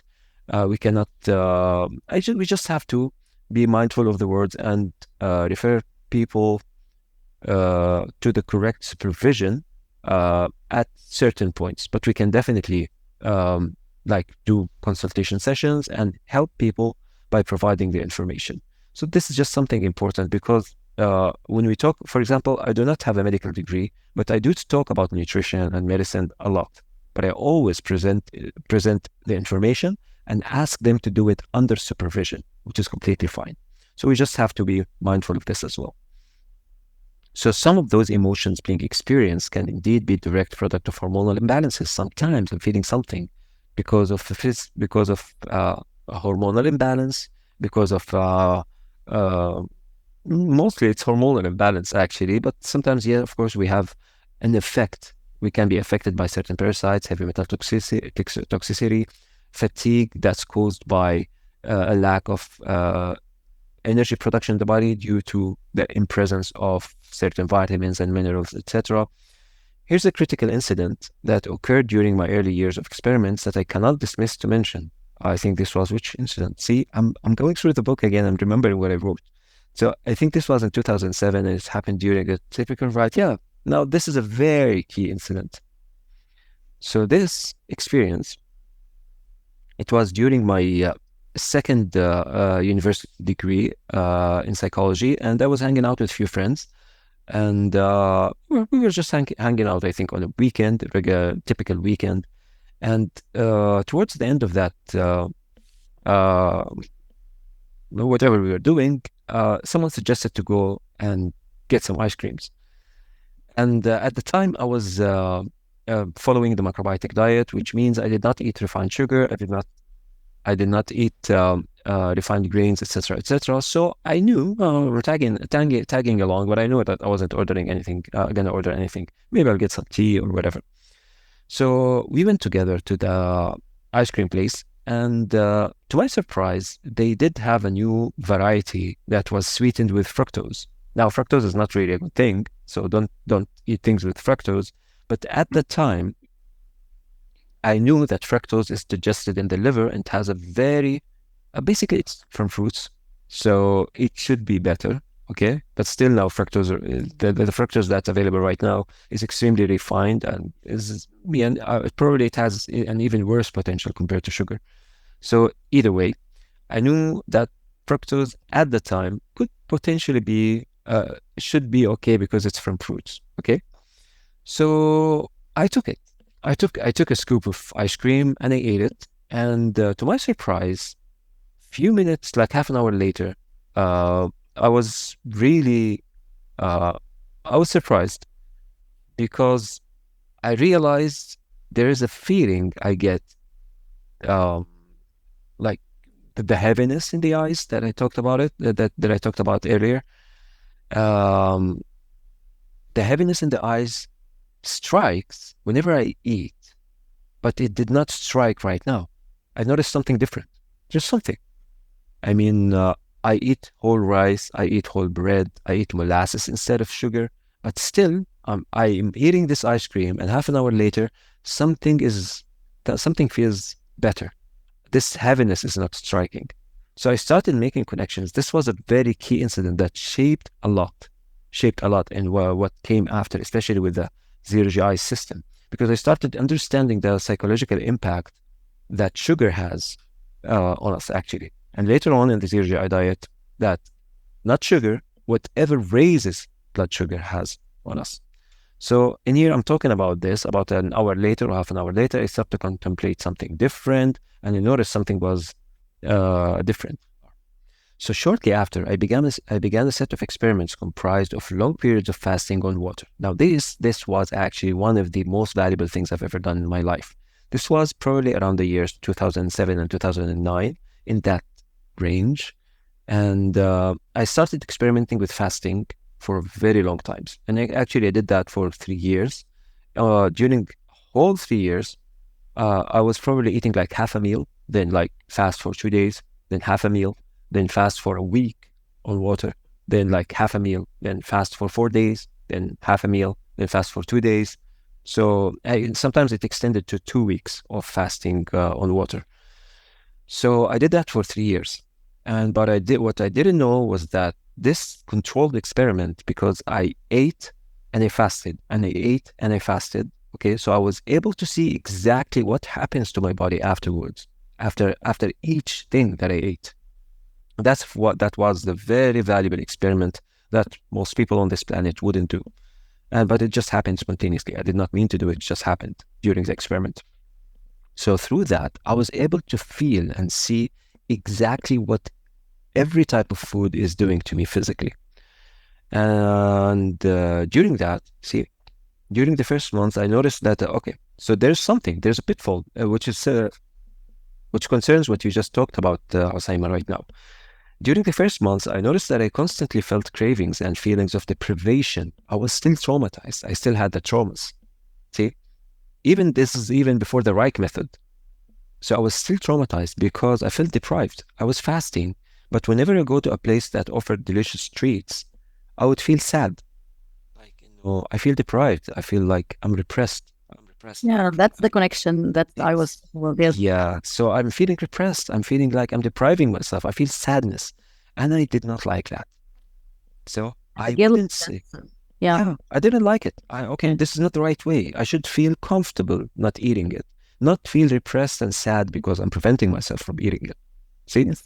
So I wouldn't say I liked that I felt that this way. I didn't like that I felt this way. This is not the right thing. My target was to mature emotionally and spiritually, and feeling constantly saddened and deprived simply did not resonate with that. I mean, it doesn't make sense to be like, okay, that's like بالعربي حارم نفسي. In English, I would say I'm depriving myself is not strong enough for what I'm trying to explain, which is why I said it in Arabic. It's like depriving myself. It's like, how, help me out, guys, if you have a word for it. So depriving myself is not as strong as حارم نفسي. No. Yeah. But anyway, you get what I mean. It is the same, but It's the same, but it's not as strong as Arabic words. That's it. yeah. Right? Yeah. The Arabic, okay, for English speakers, the Arabic word is extremely dramatic. It's just dramatic. So this began a new set of experiments, okay, because I did not want to feel deprived. Whenever I ate, I allowed myself to eat anything I craved. Crazy experiments. No rules applied. Like if I want chocolates, I would get a whole bag of chocolates. Sugar, no sugar, I don't care. Anything I want. So this was whenever I ate. So like I told you, I would fast for like 4 days, 3 days, 4 days. I would eat something. There were like these periods of fasting in between. So I allowed myself to eat anything I craved. No rules applied.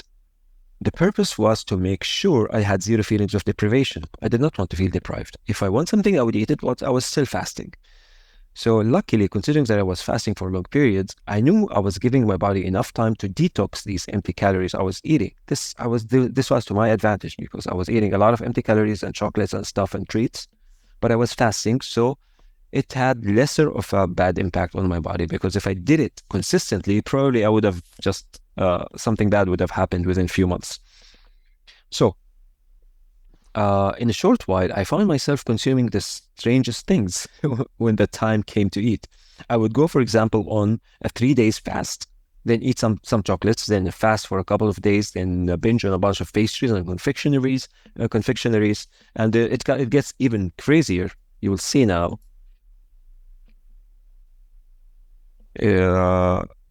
In a bit, you will see. There were 2 weeks that I think I only consumed pasta sauce during. Just pasta sauce for 2 weeks. Imagine that. Why? This is what I wanted. This is what I wanted. I mean, as a child, I saw pasta sauces in the supermarket. I never bought them. I wanted to try them. And that's how it went. So I was dealing with traumas doing that. Through this experience, I noticed with great accuracy the effects that were physically produced by consuming sugar. So sugar was on the lead, because I noticed that whenever I ate sugar, I felt depressed for a few days. Then, if I prolonged my fasting beyond 10 days, something magical happens, because I would be depressed for a week.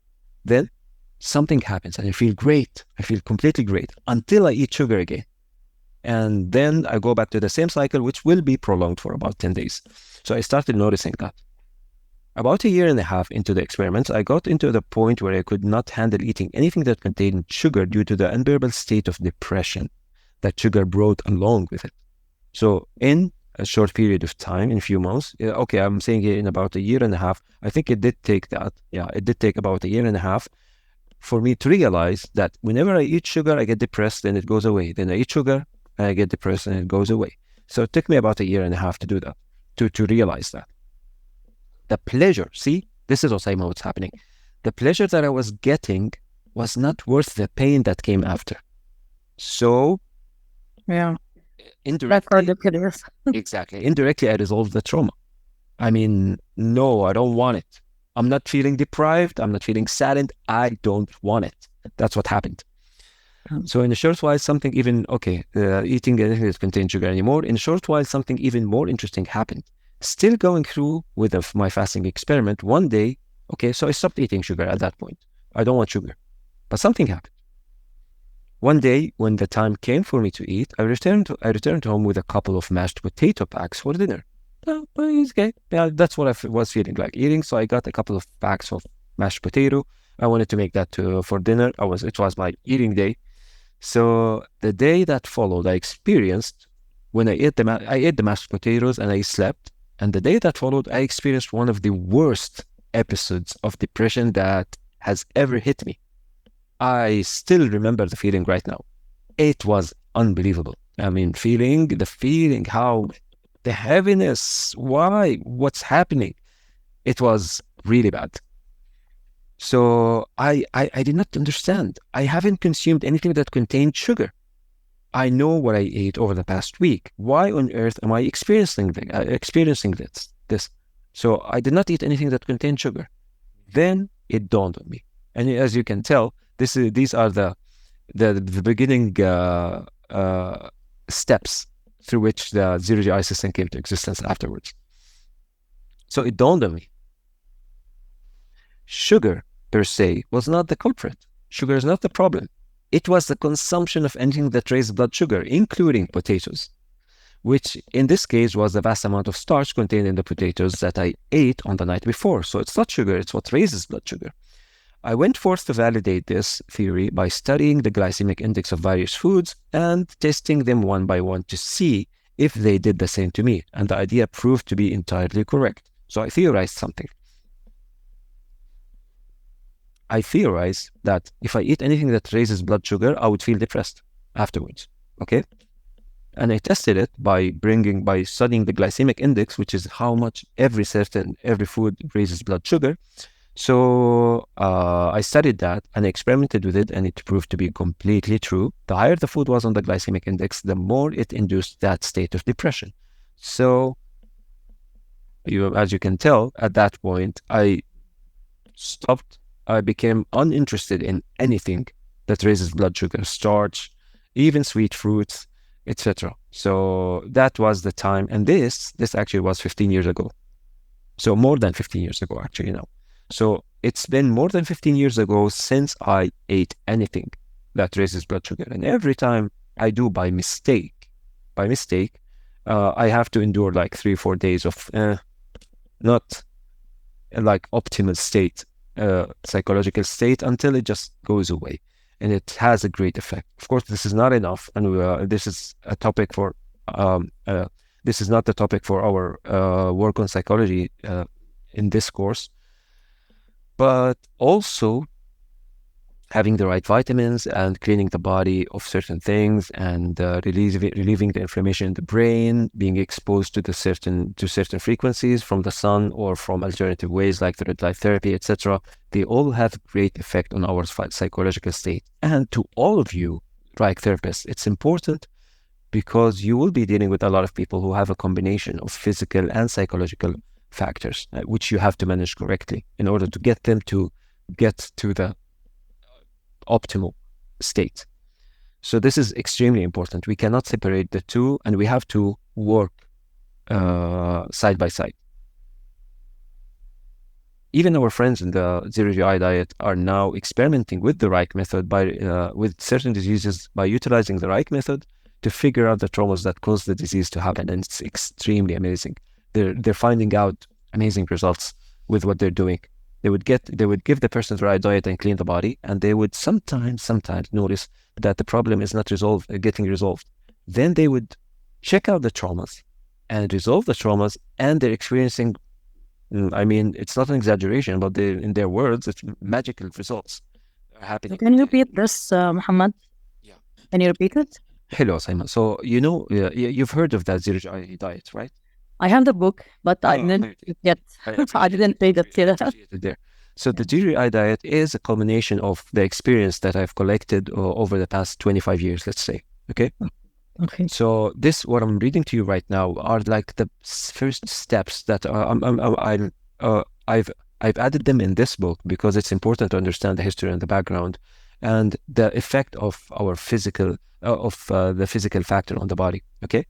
So now we've created a system, the GI diet, and a lot of people are now practicing the GI diet, and so a lot of people are providing consultations and helping people out to understand how it goes and how to clean the body and how to go with its guidelines. Okay. Do you mean without using the ReiK, only Exactly. experimenting? So the zero GI diet is completely and purely physical.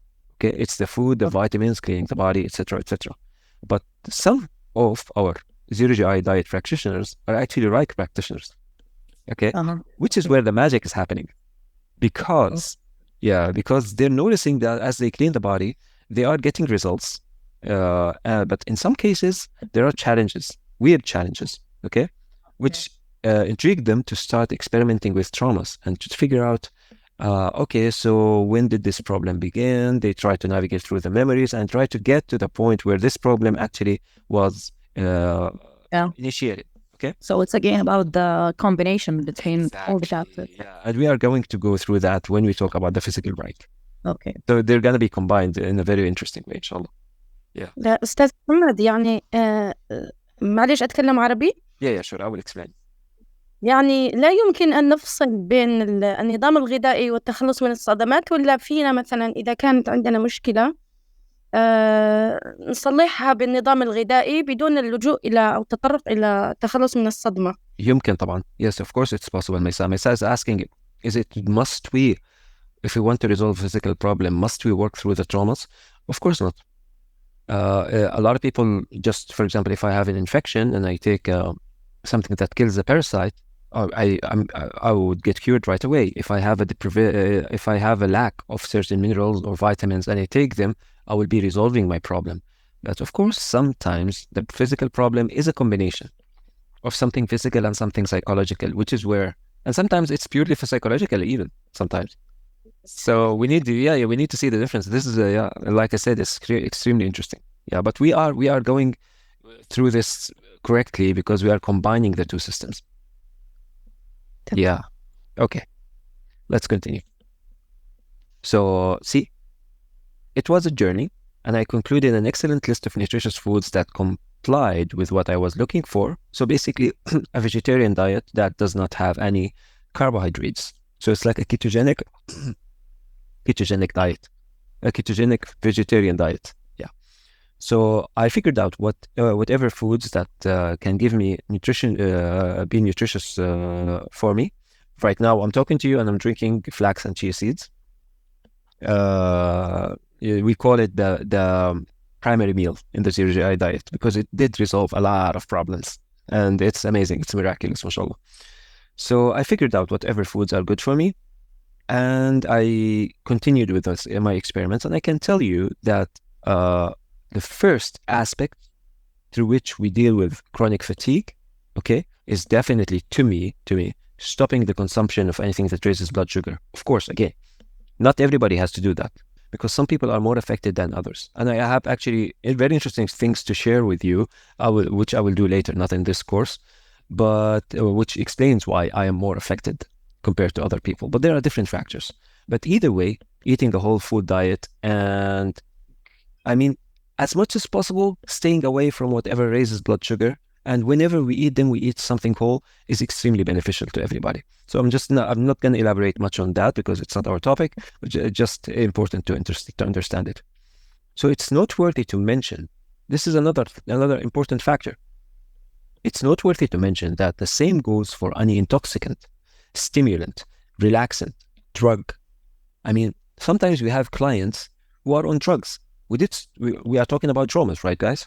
We are talking about traumas. But at the same time, sometimes we get a client, for example, I did get patients at times. I'm trying to talk to those people, and those people they're not aware with me. They're on medications. sometimes we're talking to patients who are on certain medications, and they're not really with us. Might be taking something that suppresses them. They might be taking an antidepressant. They might be taking X and Y. But so I did experience this a few times where I would be talking to the person, and I just want to I just want to ask him, just get me someone from your family to talk to. This person is not with me. He's not understanding what I'm saying. He's just, like, I don't know, there are Arabic words that I would say for this, but you get the gist. So there is a physical effect, of course. So we have to make sure that the person in front of us is ready to perceive and to receive the information.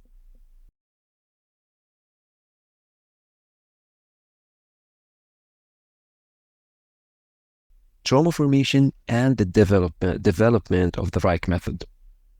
So we spoke a bit about the physical factor. Okay, it's important to have that background. But now let's get into the psychological part.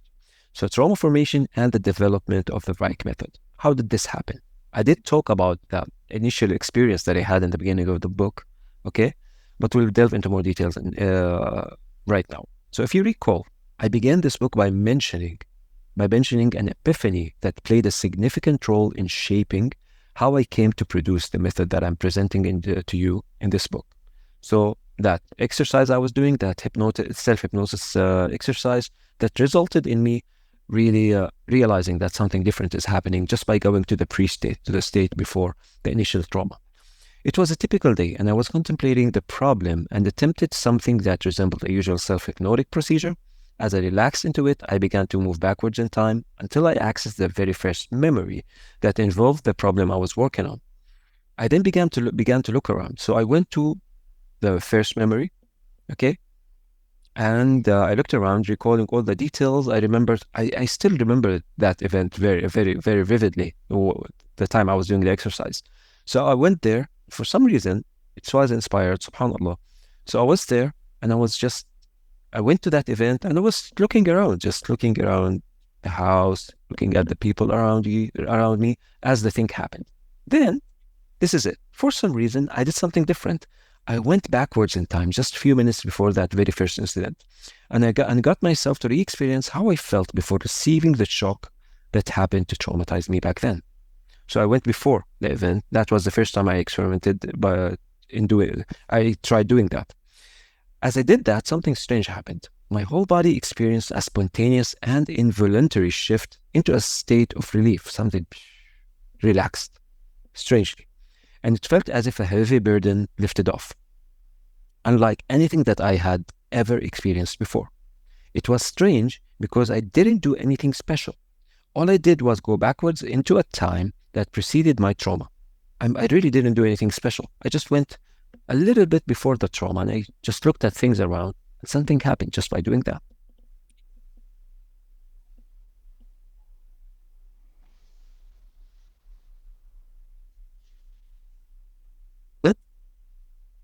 So this epiphany came to me after no less than 10 years. I did a lot of things. I studied psychology, and I studied spirituality, and I experimented with academic methods, with spiritual methods, with like pop psychology methods. I really tried everything. So it was after no less than 10 years of meticulous research, during which I tried every single method that I could put my hands on, ranging from those presented in the academic literature to alternative solutions that circulated on various medias, etc., etc. Some of those techniques were interesting and efficient, and some were not, but all in all, none seemed to offer anything that exceeded a temporary state of relief. I would experience a state of relief temporarily, then the problem still seemed to be there. But this time, when I went to the pre-state, was the first time that I actually experienced something really, really involuntarily happening. Something happened. However, when I experienced that involuntary state of relaxation, things clicked for me, and I knew I was onto something different and authentic. Having been a keen student of Dr. Reich, I was entirely in tune with the concept that every child is born with an instinct for love and life, and that whatever came in the way of that generally comprised of no more than mere traumas that cause a change in that natural perception that a child is usually born with. So this negates what Freud talked about in regards to the death instinct. We do not have an instinct for life and an instinct for death. We have an instinct for life, but traumas come on the way, and they cause us to have self-destructive behaviors and negative perceptions, which will reflect on our behavior, on our daily behaviors. It makes sense.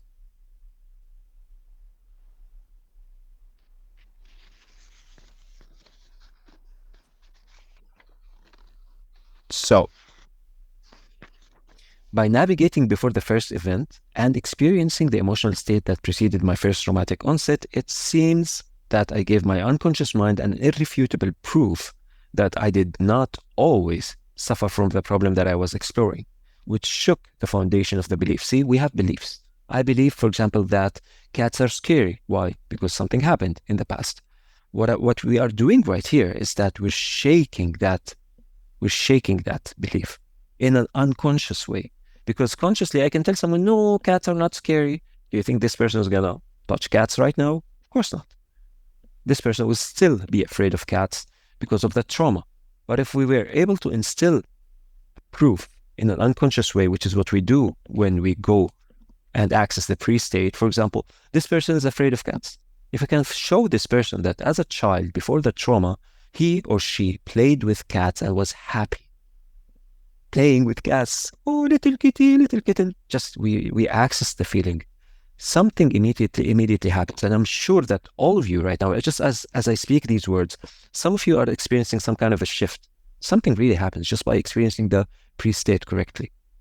Like this person, I want you to be vocal about it right now, okay? So this person is afraid of cats. I'm just saying a statement. This person is afraid of cats.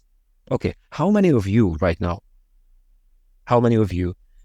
when I said this, a person is afraid of cats, you actually did experience and have some kind of tension when you had the idea in mind.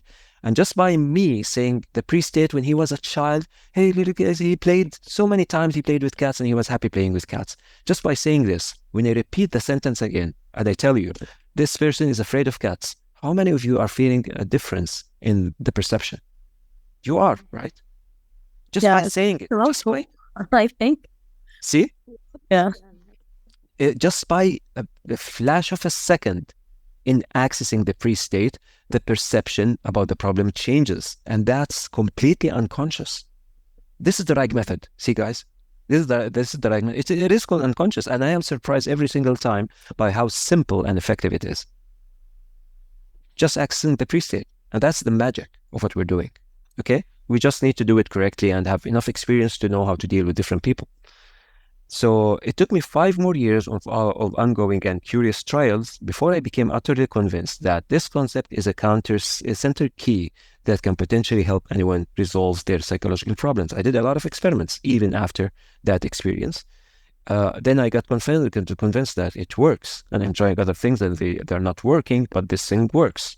And it started forming the ReiK method this way. And actually, before speaking about the ReiK method publicly, I did experiment with the exact 7 steps with patients for a few years. So I was doing it. I was experimenting with it before publishing it as a book.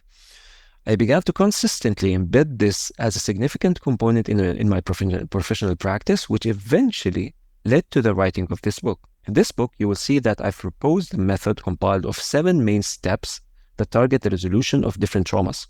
However, I want you to know that this compilation is merely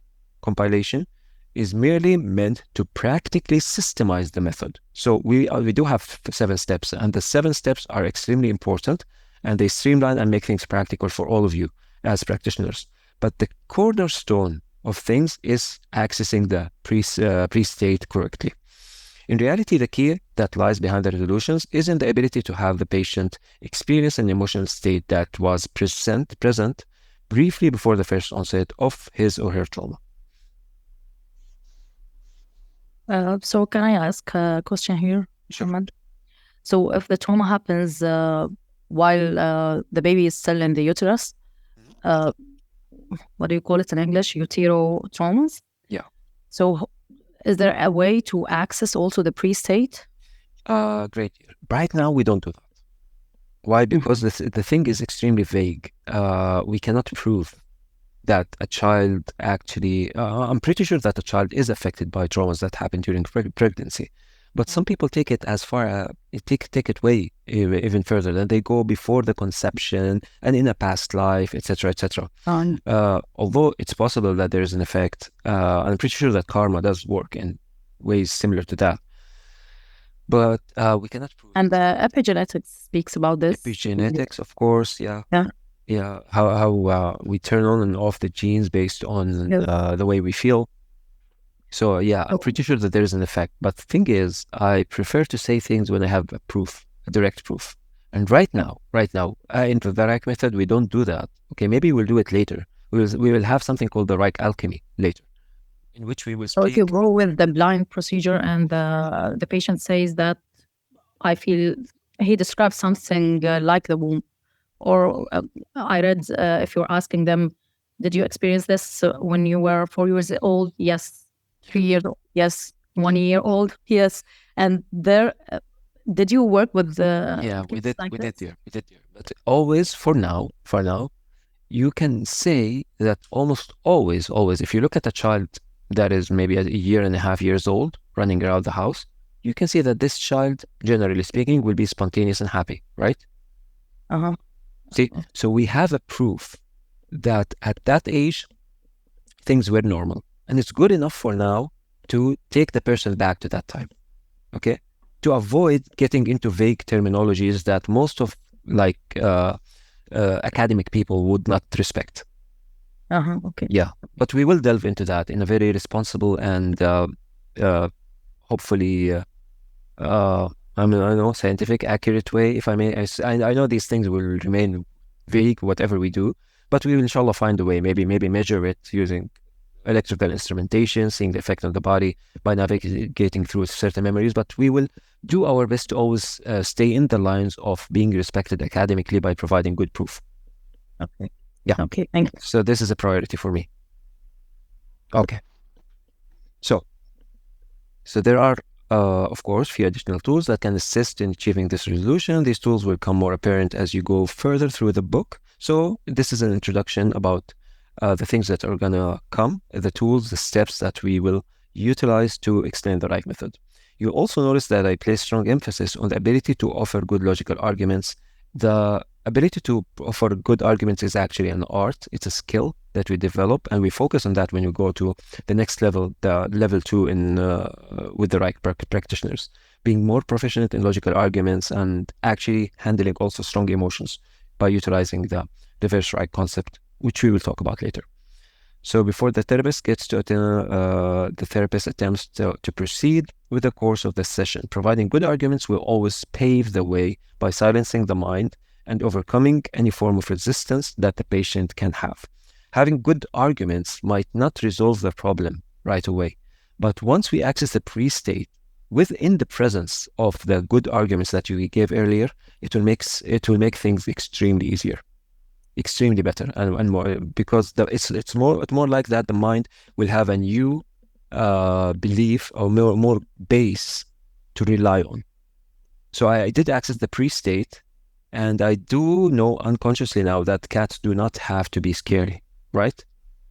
But look at that. If I told the person earlier in the session that statistically speaking, what's the percentage? I mean, the percentage of people enjoying cats in their homes and really, I mean, having fun having their cats in the house, and like feeling, which promotes feelings of intimacy, which promotes feelings of relaxation, beauty, etc., cuteness. So the percentage of people enjoying that compared to the percentage of people getting hurt by cats is, I mean, statistically speaking, I mean, people getting hurt by cats is extremely low compared to the people enjoying it and feeling the benefits. Of course, we have to be logical. Of course, some people might get hurt by cats if they were like street cats, aggravated in the wrong way. So don't do that. But the percentage of kids and babies and people having cats in their homes and enjoying it is extremely high. Maybe it's worth it for me not to deprive myself of something beautiful for something negative that can happen under certain circumstances, because and in the end, see, I'm trying to formulate the words correctly, because in the end, anything negative can happen.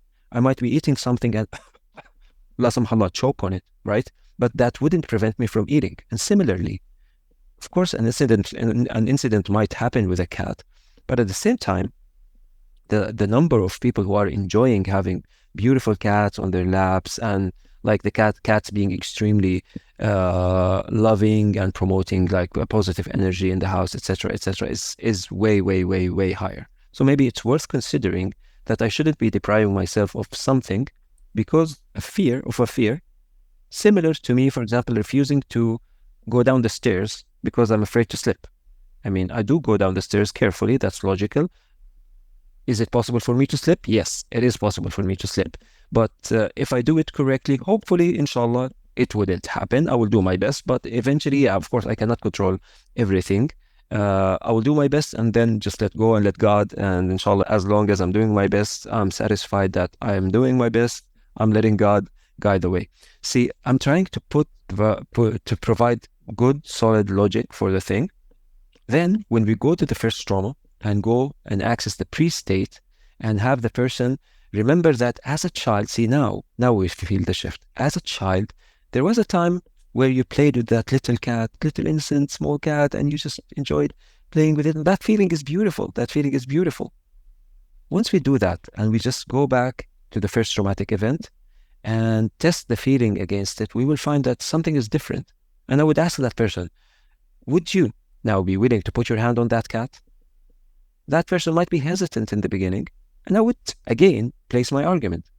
Okay, you know that statistically speaking, most cats, house cats, not street cats, love to be petted. And when you put your hand on it, it will start purring and wooing and doing its thing, etc. So statistically speaking, this is what's going to happen. So are you willing to test it out, try it? And having the right conditions in perspective, we will see that the perception will start to change in regards to the trauma. See, so what I'm trying to say is that it's extremely important to be able to offer the right logical arguments. Probably not. No, it's not. I mean, it's not necessary. If we just go to the pre-state, there is a very high chance that we will resolve the trauma.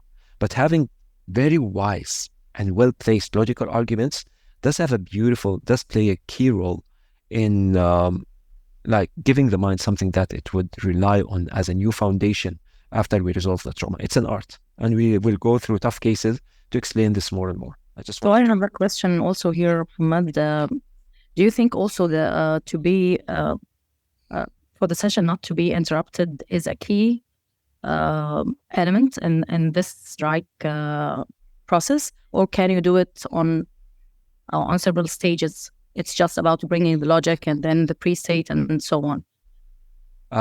I mean, we can separate into different sessions as long as we can maintain the train of thoughts, but it would be very hard, Osama, to maintain the train of thoughts if we, for example, I'm talking to you about a problem that you have, and we're going in stages by applying the steps, let's say. So I can, basically, how does a typical session go? I would ask you to explain your problem. You will tell me what's happening.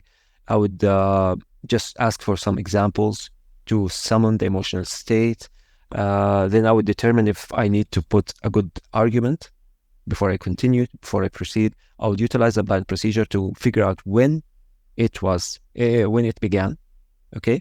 And then we will have to go and access the pre-state. So if I separate this into several sessions, I wouldn't actually be able to do it, right? I didn't mean to do that intentionally. If you had to, and it was a prolonged session maybe, and you lots of incidents popped in their minds, and you're doing logic on each incident. Do you think this will be affecting? The results if it was? Now I understand. Of course, you have to pick the most dominant problem and work on it. You cannot work on several problems at the same time. Whenever we work, we have to define the problem very accurately.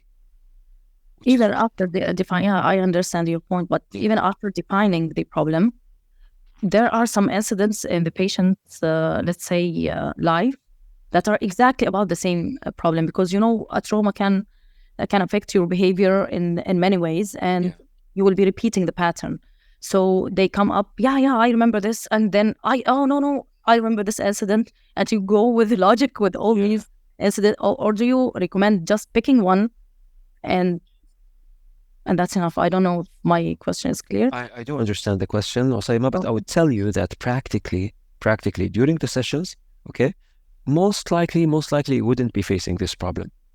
You will see that it will flow. For example, I would figure out the last time things had happened. We will see now when we go through the steps to just summon the emotion.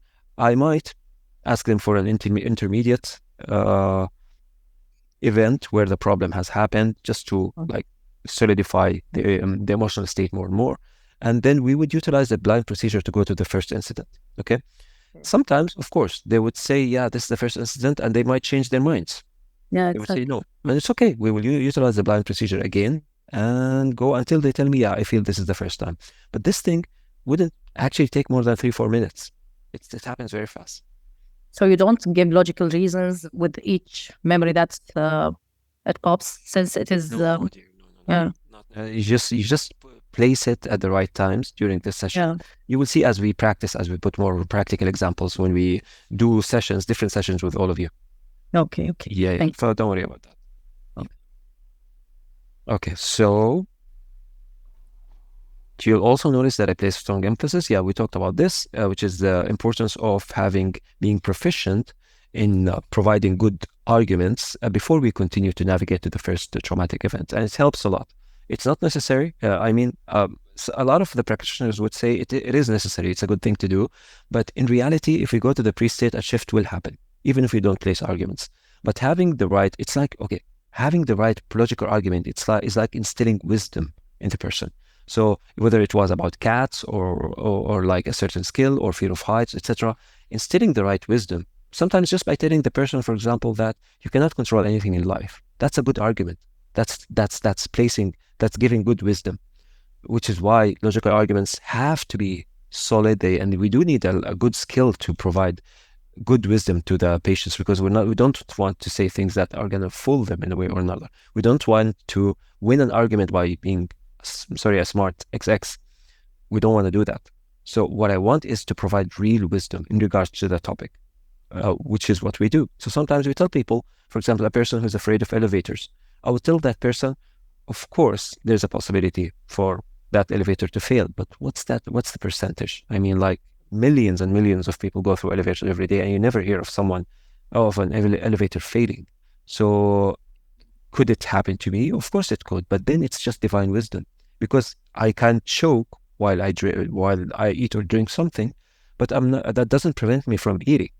It doesn't, because I just do it to the best of my extent, and then I have to rely on divine wisdom. خلاص بتوكل على Allah, we say it in Arabic. In English, it's letting go and letting God. I do my best, and then there's nothing, I can't control it anymore. I'm just doing my best. So it's about instilling good wisdom. This is what the arguments are about, because even though usually it will not resolve the problem, sometimes it would. Good wisdom sometimes does resolve the problem, but usually it doesn't. It will be a great foundation for us when we access the pre-state. It will make things extremely easier and more effective.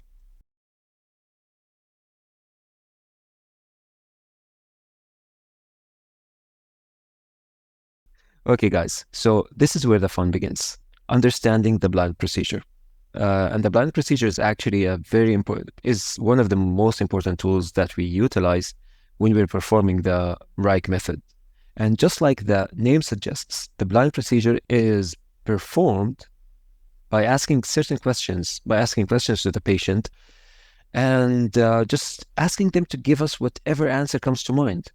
We don't care if the answer is actually accurate or not. What we want is just the first thing that comes to the unconscious, that surfaces when we ask the question. And it's always better to exemplify. So, for example, I would be telling the person, let's go back to the cat example. I would tell a person who's extremely afraid of cats, terrified. If a cat is in the house, this person would not even be there. I would ask that person, it's fine. it's okay. Just give me any answer that comes to mind. The very first time you ever experienced that kind of fear, when was it? I mean, just give me any number that comes to mind. They would resist usually in the beginning. They would be like, I don't really remember. It's okay. Just give me a number. Give me an age. The very first time you ever were afraid of cats. They might resist again. In which case I can say, was it at 7? They would no, earlier. Was it at 6? No, earlier. Was it 5? At 5 years old? They were like, maybe, I'm not quite sure. Was it at 4? Okay, was it between 4 and 5? Yeah, maybe it was between 4 and 5. See, I don't care about the accuracy of the information. I'm just asking questions and telling them to give me whatever comes to mind. So I would then go again. I would be like, okay, where were you at the time? Just give me anything. Were you inside? Okay, I might as well ask, so where were you? And they might say, I'm not sure. Then I would answer, were you inside the house or outside the house? They would be hesitant and like, just give me whatever word comes to mind. See, this is the part I'm trying to explain. So I don't care. I don't care whether it was inside or outside the house. I just want them to say whatever comes to mind. So was it inside the house or outside the house? Inside. Okay. Was it morning or night? Again, by now, they know that they just need to tell me whatever comes to mind. So was it at morning or at night? They would be like, more like evening. Okay. Were you alone or were there people around you? They'll be like, oh, no, there were people. Okay. So who are those people? Usually, they will come up with answers. And this is where the memory would start flashing for them. They would be like, oh, my mom was there and my aunt and a cousin of mine was there. Okay. You said it was evening. What time of the day was it? They would be like, maybe at 6 p.m. And this is where I ask the question. Does this mean that at 5:30, at that point in time, you were not afraid of cats? See, that's the question I want. This is exactly, I want to determine a point, sorry. I want to determine, what is that? Okay. So I want to determine, okay, I have to use the mouse, sorry. Okay, so I want to determine a point in time before which the trauma did not exist. So which means at this point, this person is afraid of cats. At this point, this person was not afraid of cats. And the difference might be only 30 minutes. Okay? So by utilizing the blind procedure, we figured out that she was maybe between 4 and 5 years old. Okay? It was in the house, relatives around, and at 6 p.m., she's afraid of cats. At 5 p.m. or 5:30, she was not afraid of cats. Once we determine that point in time, we are ready to proceed. And this is what we utilize the blind procedure for. What we do is, even though the person would not remember the memory, what we do is we just ask these questions to specify gradually until we come up with a time and place where the trauma did exist, but briefly before did not. So briefly before, she knew she was not afraid of cats. So something happened at this point, and that's a trauma, of course. But once we have the point in time well determined, it means we can access the pre-state by just taking her a few minutes before that trauma and having her relive the feeling that was there before the trauma happened. And that's where the magic happens. So here I have a question, Mohammed. If they didn't reach that brief moment that when they were normal, do you bring that logical thinking to them? Do you provide something for them logical and just let them feel that those feelings that they were? There's a possibility to say that you lived one day, even if you don't recognize it, but you lived one day as a normal person. Yeah. So now you're asking me about the right time to place the logical argument. No. Because I used that with one of my daughters, and she said, I cannot remember even that I was normal before that. So I couldn't bring that emotion of the pre-state.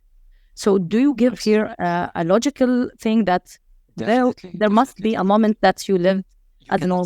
You cannot say it this way. You cannot say it this way, but you can tell her, for example, would you care to share the problem that your daughter was facing? I'll have to ask her before that. Yeah, no need. Yeah, no need. Okay. But for example, let's say, for example, a person is extremely, for example, we have experiences social anxieties, afraid of people, for example. Okay. Or let's go for an easier trauma, for an easier thing. Let's say a person is afraid to ride in elevators. Okay. And I would tell that person, when was the first time that where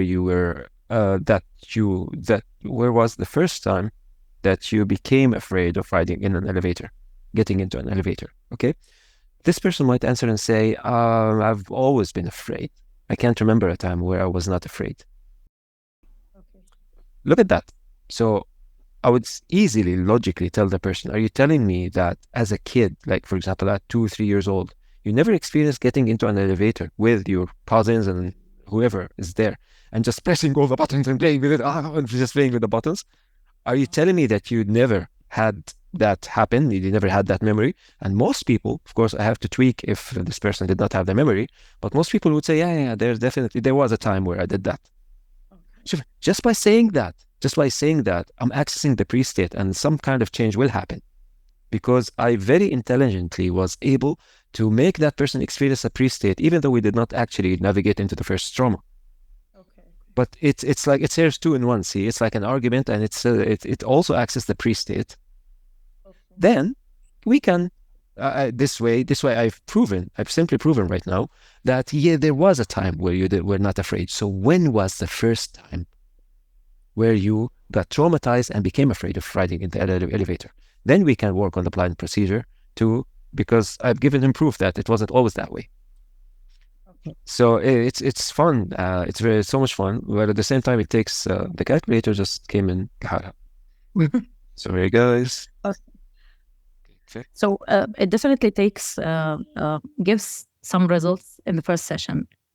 If they come the other session feeling the same, do you go with the same procedure or you go with different emotions, different layer of the trauma maybe, or? Yeah. Usually if it's a normal trauma, fear of height, fear of elevators, fear of X and Y, usually with the first session, if we access the pre-state, something will happen. Definitely we cannot say 100% it will be resolved, but yes, maybe at least 60% of the problem will go away. And in many cases, more than 90%. Now, in other procedures relating to introversion, shyness, low self-esteem, these kind of feelings, okay, we will have to take a slightly different approach in the beginning, which we will talk about later when we revisit the narcissism trauma. So with the phobias, you tell the client also to experience being exposed to the, let's say, if there's a phobia from it. Yeah. We would ask them to test themselves for a couple of weeks and see, for example, how much change has happened due to the thing that we did. And usually, and thankfully, throughout the past years, we have numbers to testify for this. The vast number of people do experience a major shift even after the first session. Even though sometimes it's a debilitating thing that has prevented them from doing a lot of things during their entire lives. If I access the pre-state, I've given myself an unconscious proof to the contrary, right? So something does happen, and it depends, of course, on the level of this person's willingness to make a change. Because some people are stubborn, and they would just remain stubborn. That happens, and this is where we get into the other thing, which we call the narcissism trauma. Because if a person is mad, let's say someone is mad at his or her dad, and we go to that first event and we access the pre-state and we remember that at one point in time, you did love your dad and he hugs you, etc., etc. This person, there's a potential for this person the next day to choose to get angry again. Why? Sometimes people just don't want to forgive. See?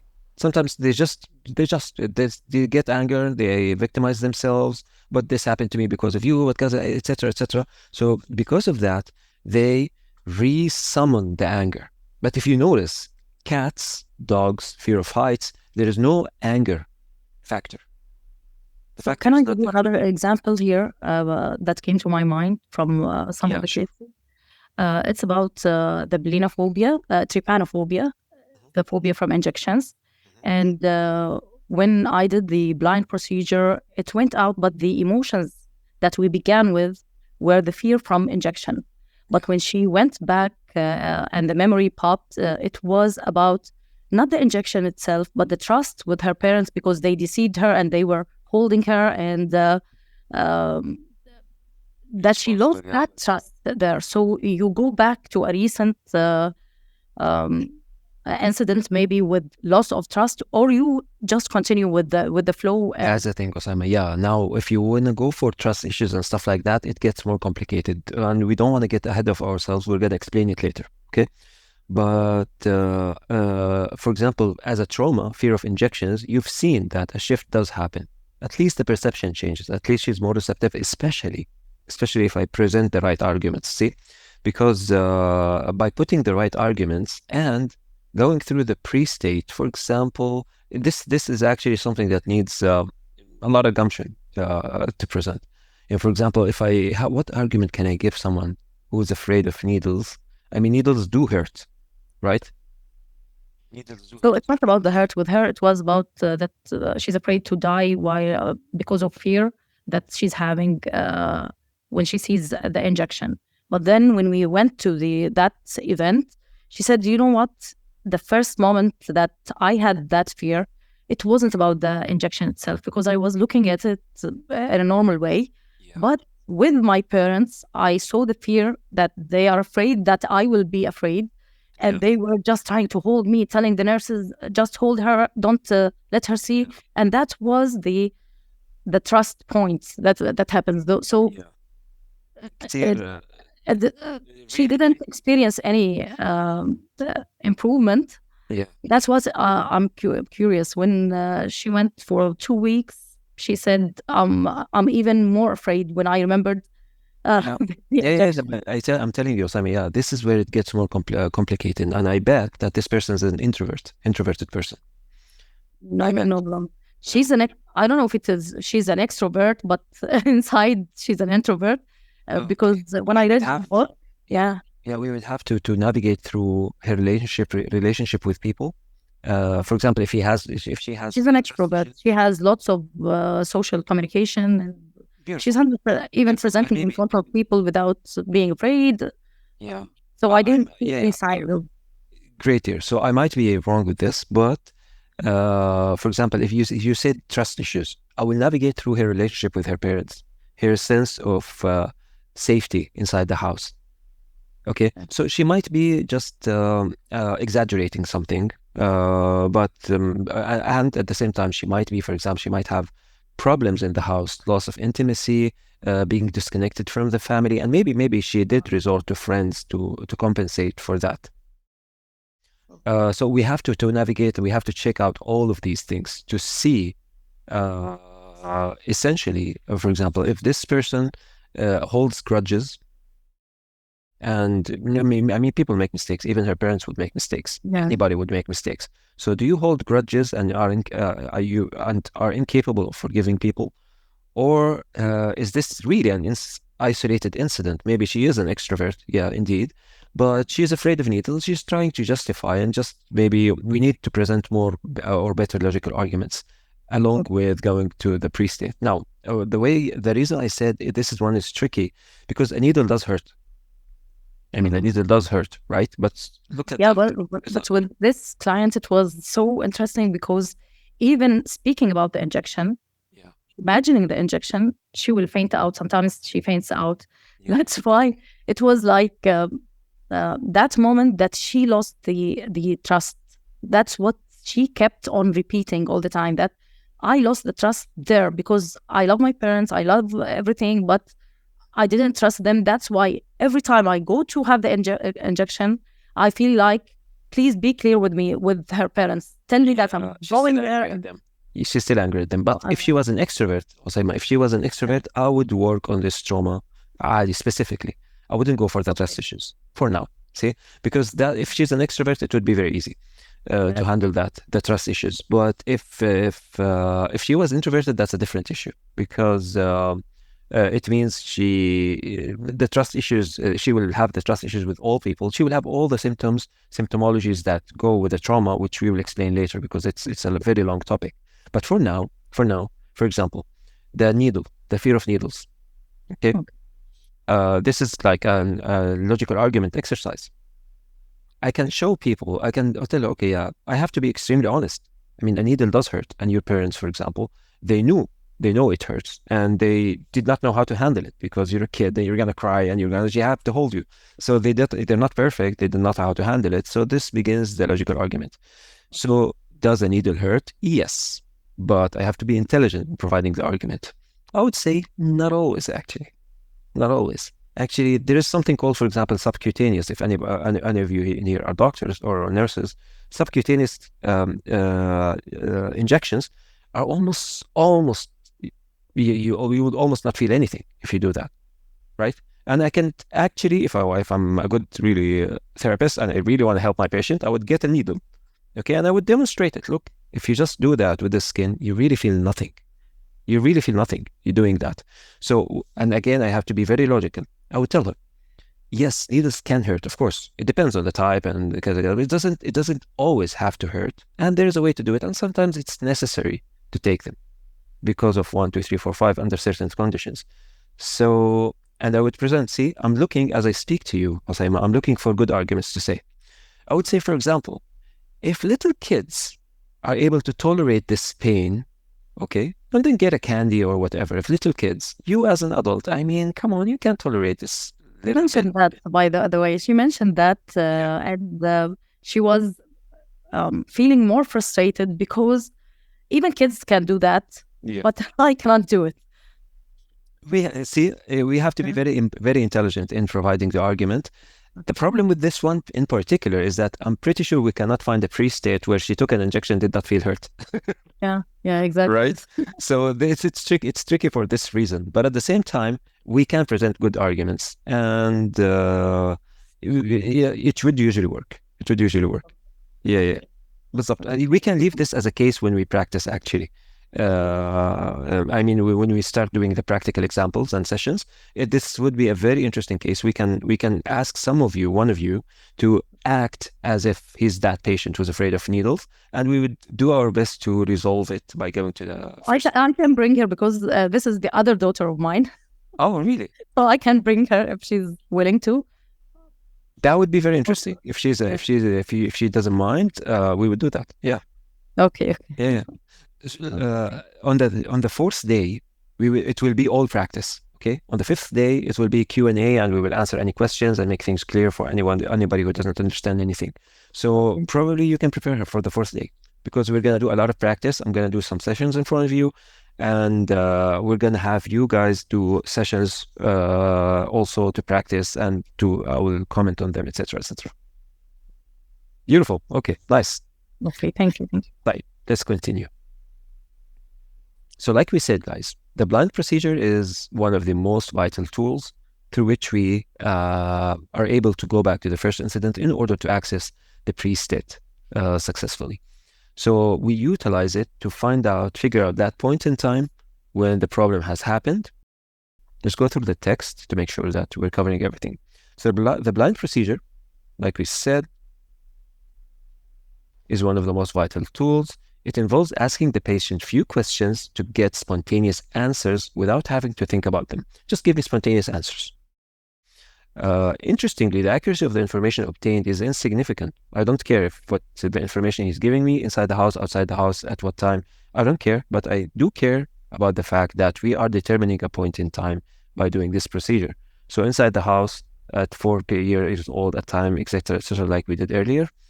And what matters is to get the patient to speak spontaneously, revealing unconscious connections that will lead to the original memory that was forgotten. And interestingly, after asking few questions, usually the patient does remember a certain memory. That's the interesting part. Assuming the therapist is encountered with a case where a patient is afraid of the dark. So now I'm giving an example. We're gonna go through the steps using an example of a patient who is afraid of the dark. The therapist will need to take the patient through early memories to figure out the original trauma that caused this fear to begin. The following is a script from a real case. So this is a real early case of mine, which we're going to go through to explain the blind procedure and the steps later on.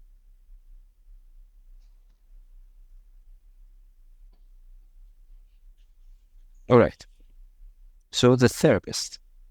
When was the very first time? So I have this patient. This patient is afraid of the dark, and right now I'm applying the blind procedure in order to figure out the first time this patient was actually afraid of the dark. Because although this patient thinks that he always was afraid at night, I can easily prove to him that as a baby there was a time when his mom just turned off the light and he slept. He had no perceptions of monsters, of things. He just slept. It meant nothing to him. So we have, although he might think it has always been there was a time when there was a trauma. And this is what we're doing with a blind procedure. So I'm asking him, when was the very first time you ever remember being afraid of the dark? And the patient said, I really can't recall. I've always felt afraid when the lights were turned off. So now I can just try to navigate with him through some memories. Maybe I failed, which is why I chose to perform the blind procedure. So the therapist, I would say, I just want you to answer my questions spontaneously with whatever comes to you. The answers don't have to be correct. Just say whatever comes to your mind. So I don't care if what he's saying is correct. I'm just going to start asking the questions, and this is a blind procedure. So the therapist says, it's the very first time. I'm giving him a statement. It's the very first time you ever experienced being afraid of the dark. So now, right now, we're moving to the very first time you were ever afraid of the dark. So I want you to go back to that place and time and answer spontaneously. Are you inside your house or are you outside the house? So the first time you were afraid of the house, were you inside or outside the house? He said, I'm in the house.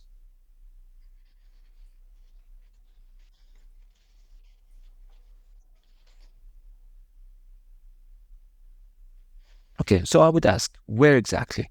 He said, in my room. He came up with whatever comes to mind. So what's the time? Something around 9 p.m. Remember, we're talking about the very first time he was ever afraid of the dark, which means before it, he was not. That's what we care about. So what's the time? He said something about 9 p.m. Therapist says, anyone around you? Are you alone? He says, no, I'm alone. How do you feel? Afraid. It's 9 p.m. See, it's 9 p.m. and he feels afraid. Okay, how old are you? I'm making things more and more specific. So he says 5 years old. So now on the timeline, I know that he's 5 years old. He's 5 years old. It's 9 p.m. He's alone in the house. He's afraid. So I have a point of reference. So what are you afraid of exactly? He says ghosts, scary creatures showing up. He's afraid of ghosts. He developed that perception somehow. So now I'm telling him, remember, this is the first time you ever felt this way. Meaning, a day before this particular event, you wouldn't have felt inconvenienced in any way if you slept alone in the dark. Would you say that this is the case? So I'm making sure this is the first time. I'm telling him, okay, so you're telling me that this point is the first time you felt afraid of the dark, which tells me that a day before, the night before it, if you slept at night, you were not afraid, right? And this guy actually confirmed, and this is just what I need. I determined this point in time as the first time he ever felt afraid in the dark. And he did confess that a night before it, he was not afraid, which gives me a reference point to perform or to have him access the pre-state. So wonderful. What happened earlier? Now I'm asking him about what happened earlier, before that night. So that day, he wasn't afraid. The night before or the day before, what happened?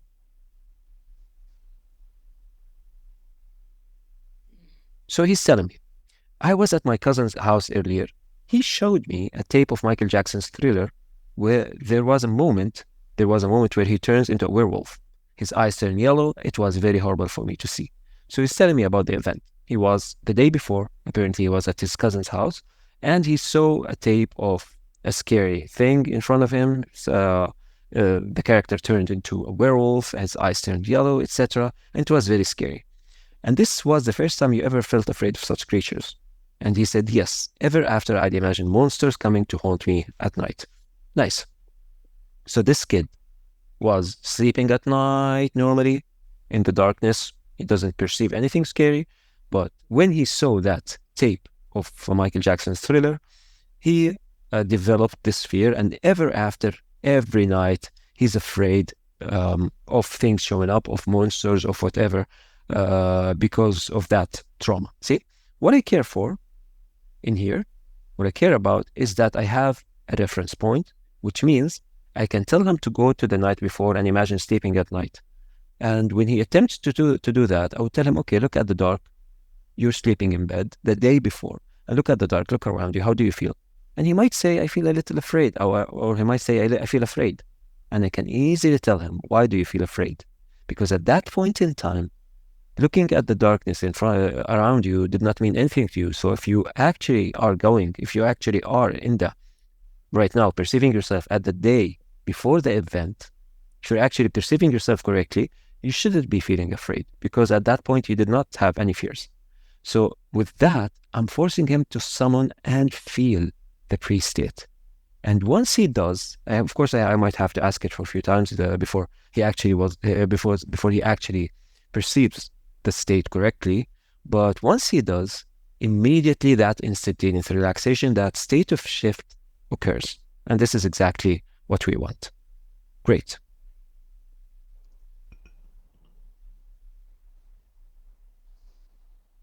So he confirmed it. See, he confirmed it. Yes, ever after I'd imagined monsters coming to hold me at night. The session continued. Of course, I continued the session with him, but this is a blind procedure that was performed during the session, through which we proved, we determined the point where the problem or the original trauma that caused the problem to be initiated. So in the preceding example, you saw how, even though the patient failed to find the exact memory which initiated his fears, going through the blind procedure brought out unconscious associations that led into the original trauma. You will notice that the blind procedure is used in almost every session. We do use it a lot during the sessions. And sometimes we use it in a very, there are very interesting ways to utilize it, the blind procedure, when we get into the advanced stuff, when we get into the self-ReiK, and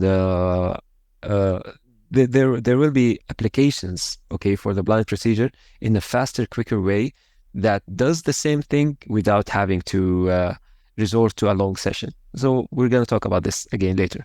So you will notice that it's used almost in every session. Going through this process will always bring out interesting associations, because although a patient can easily say, I do not remember when it happened, there is an aha moment. Just few steps into asking few questions, there's almost always an aha moment. Oh yeah, I remember, blah, blah, blah, blah. It will happen. And of course, I'm telling this to you now. I'm just like explaining this almost not, I wouldn't say theoretically, I'm just explaining this to you, but we have years of experimentation with hundreds of practitioners, with thousands of patients that confirmed that this is actually what happens. Although they would not remember, just by asking a few questions with a blind procedure, an aha moment just like in a couple of minutes, or in a minute, or maybe in less, just by asking a few questions, there is an aha moment, and they do remember that there is this incident where the X and Y happened. And really, it's very interesting how the unconscious mind works.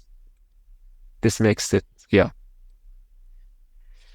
We have to delve more and more into these workings of the unconscious mind. It's really fascinating.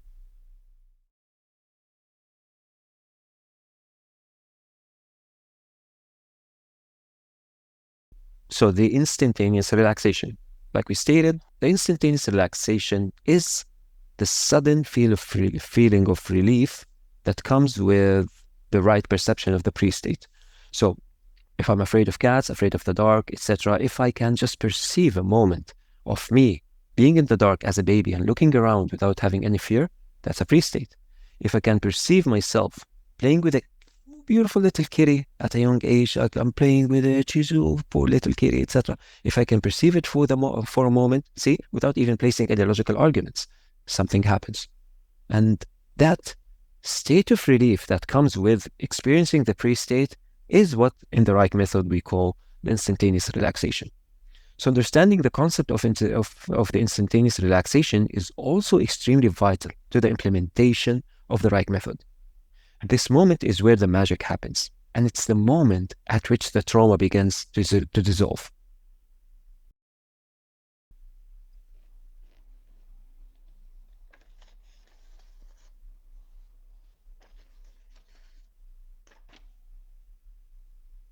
Okay. Usually during the second half of the session, as the therapist goes through the steps, the patient, upon returning to the first trauma, and then briefly before it, will experience an involuntary shift in his or her state of awareness, which will be accompanied by an immediate relief and an unmistakable change in perception.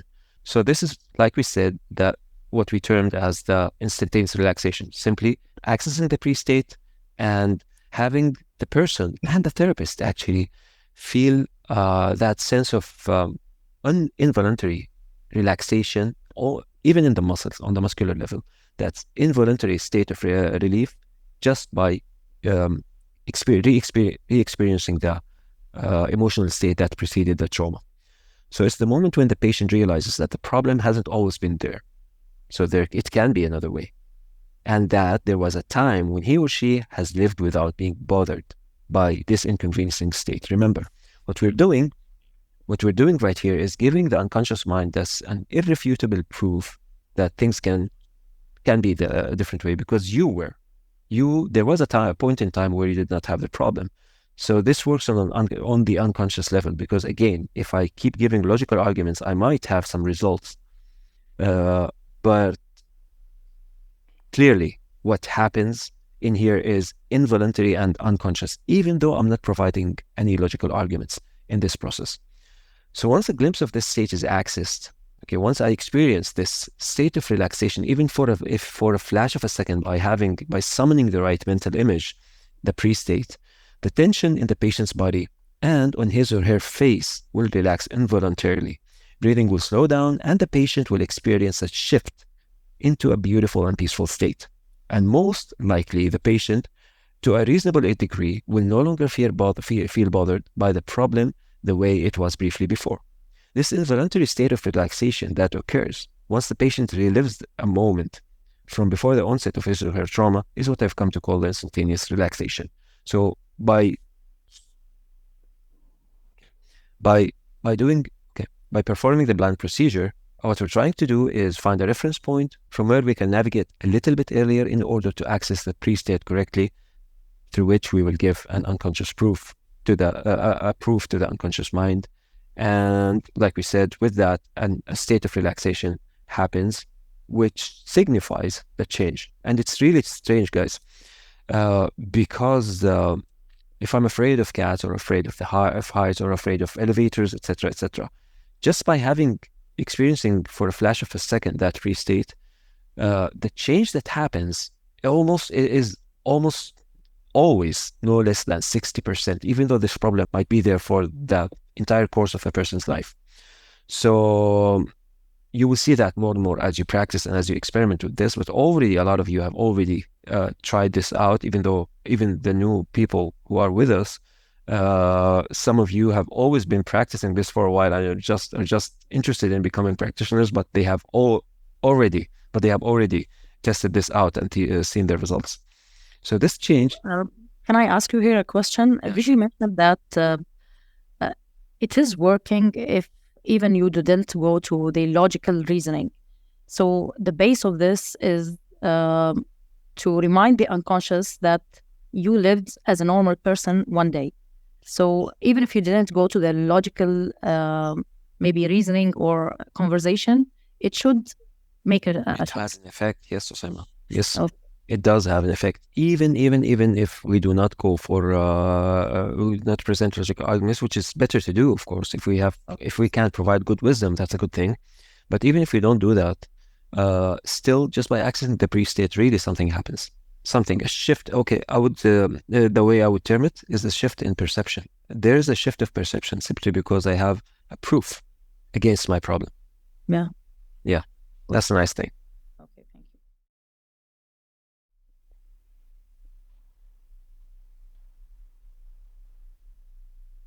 See, guys, so the instantaneous relaxation is basically a change or a shift in perception. So I perceive things in a certain way because of the trauma that happened to me.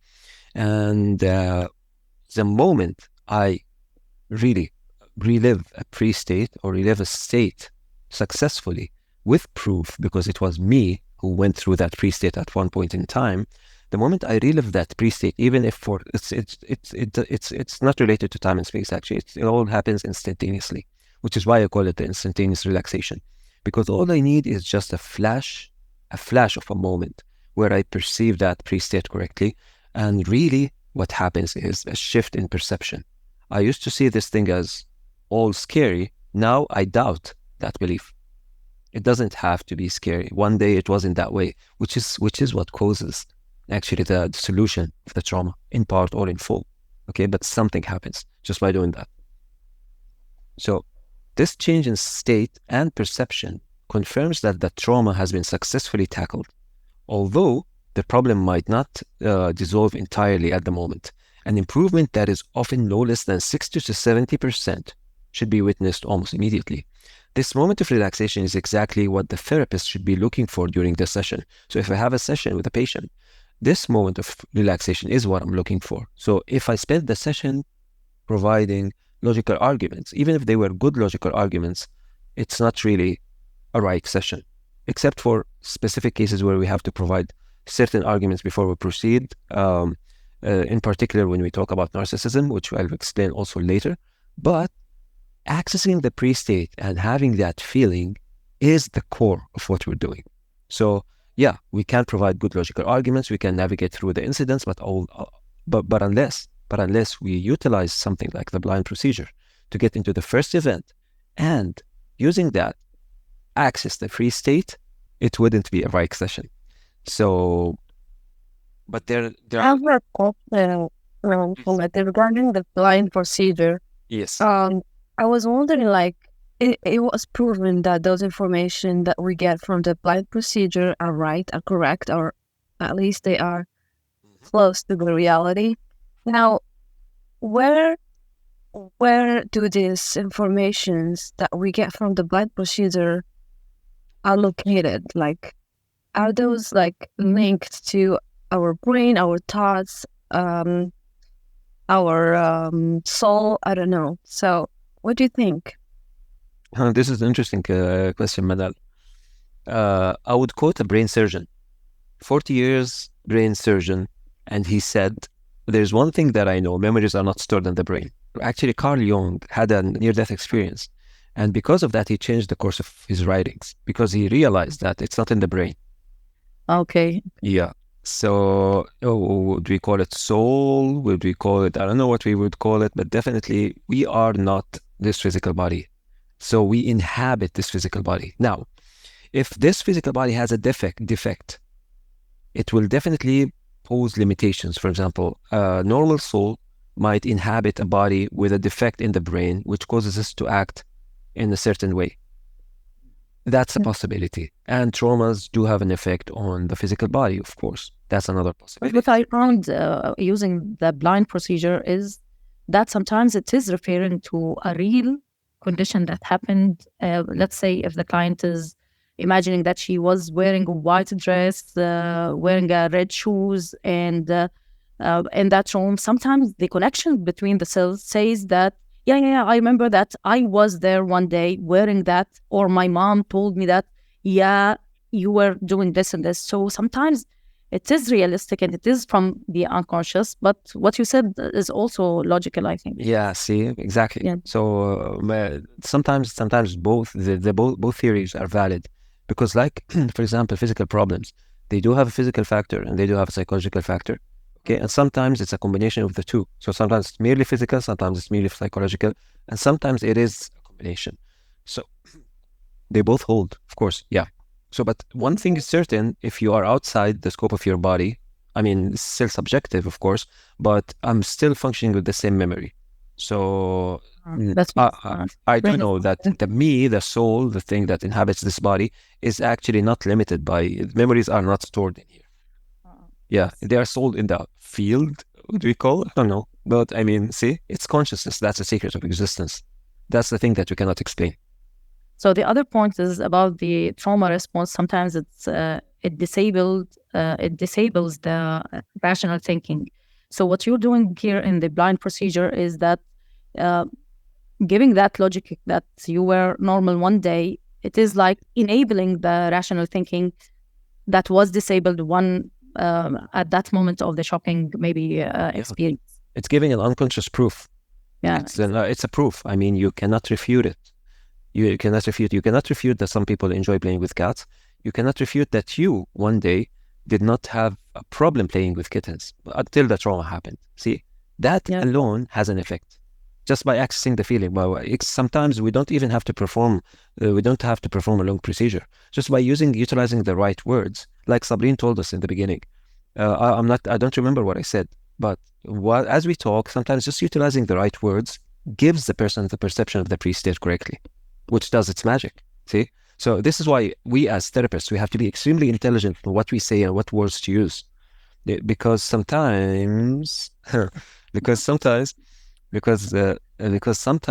it's the same thing, but utilizing these words works, and utilizing these words can have negative effects.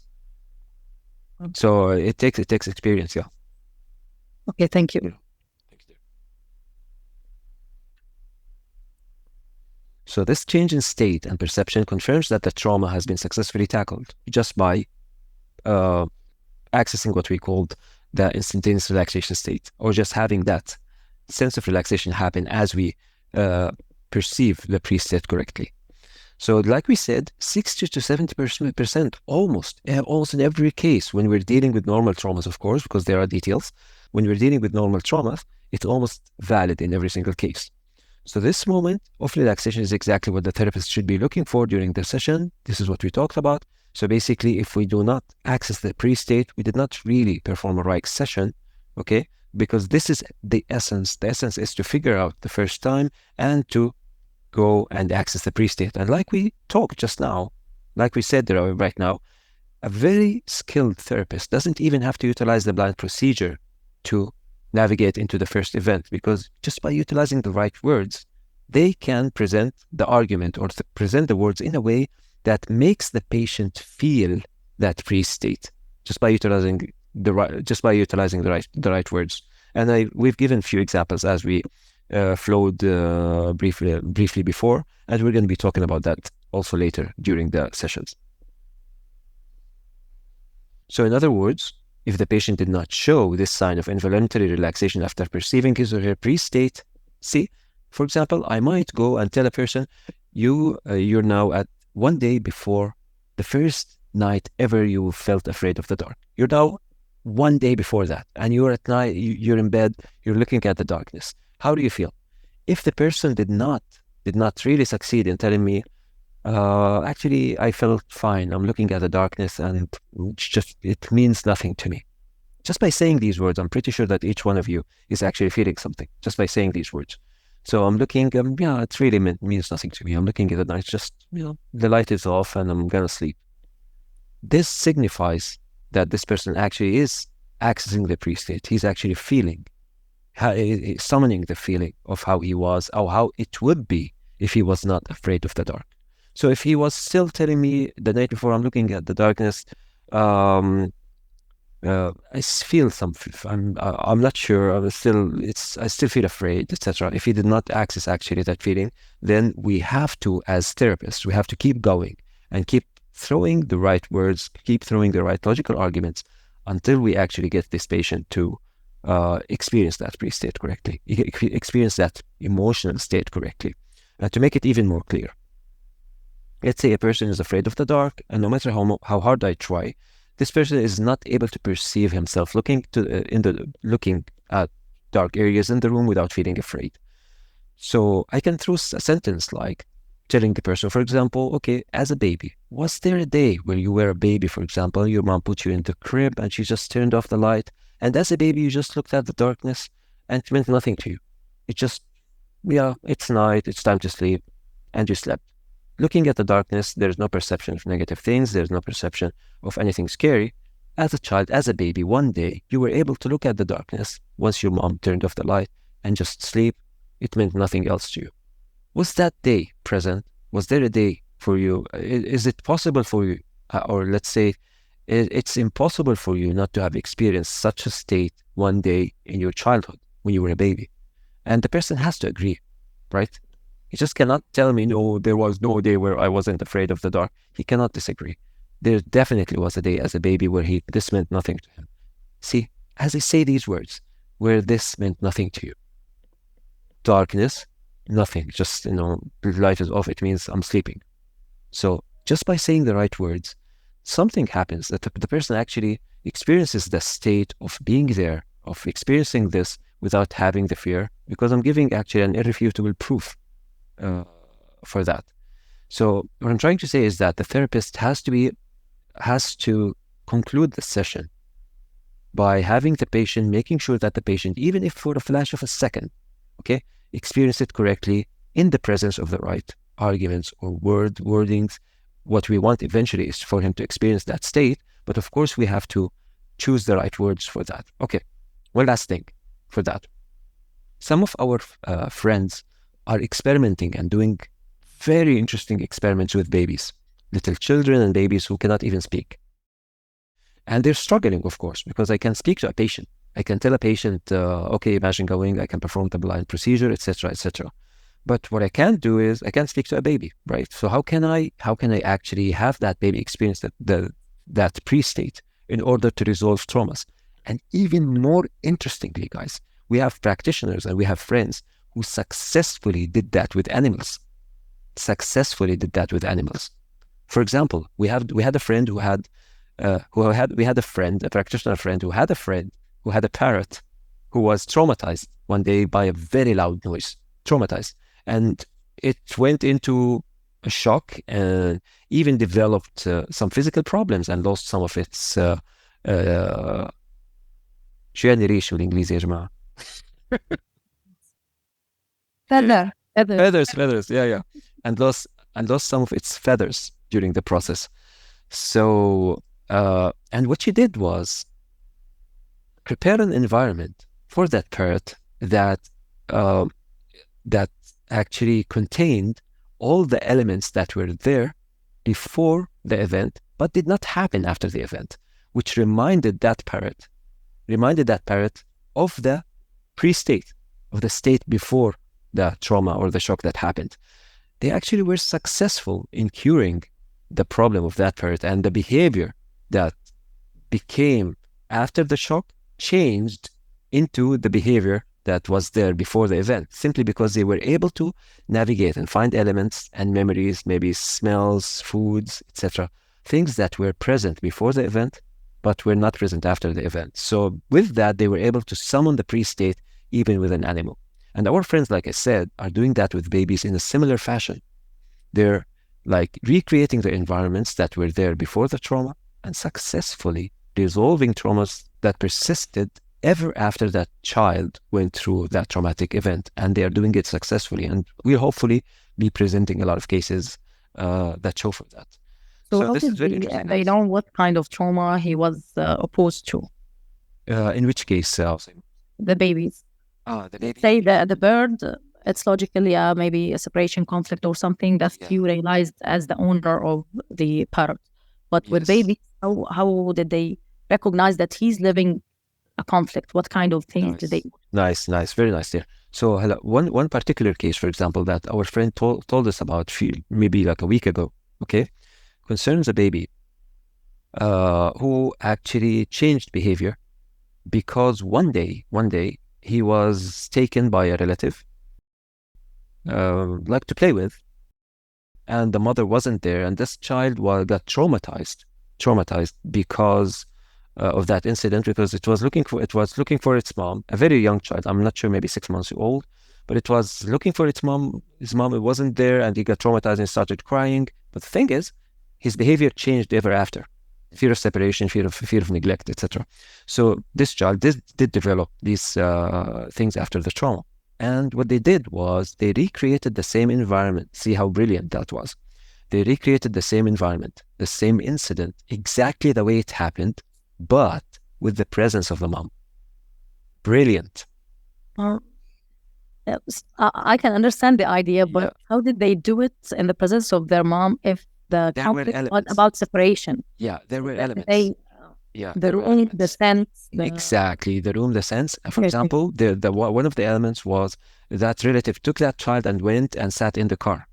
So what they did was they recreated the same scenario, the same thing, and they had the relative carry the child to the car in the same fashion, and the mother was there, and she went into the car with them, and she kept when they went into the car, and the child was scared. This is happening again. It's happening again. Okay.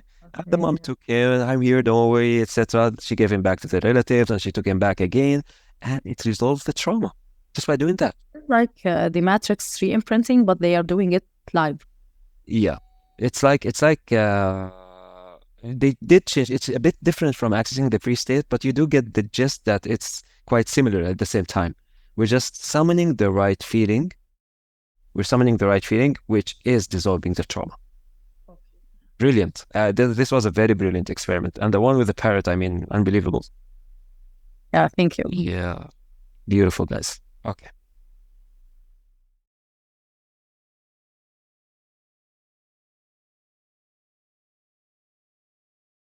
So guys, testing the opposite. This is another important tool that we utilize during the ReiK method. And there will be a lot of uses for it.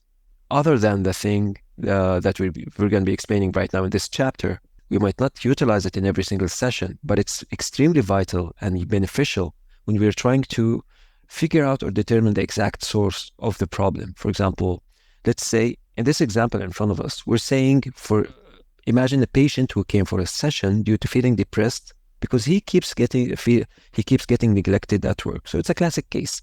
This person's at work, he feels neglected, he's afraid of confronting his manager about it.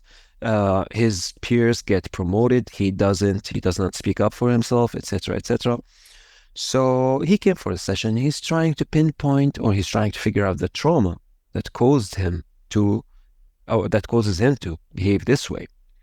So sometimes the patient fails to pinpoint those exact feelings and is left confused about the true reason for his or her behavior. Okay, so this is where it gets interesting. Usually, maybe a person is afraid. He's just afraid to confront his manager. But the question is, was this particular patient afraid or not? So let's see.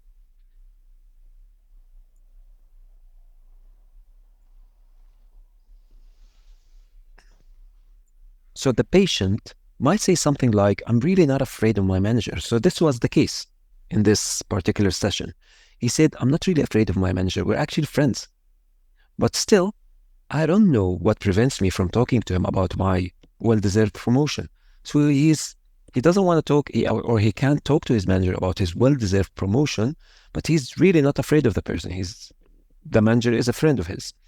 So after several trials, if the patient finds himself or herself stuck and unable to determine the reasonable cause, maybe I'm sure what prevents you? He's like, I'm not sure. I mean, are you afraid of him? Not really. I'm not afraid. We're good friends. So what prevents you from speaking? Let's say we went back and forth a bit and we tried to figure out the reason behind him not doing that.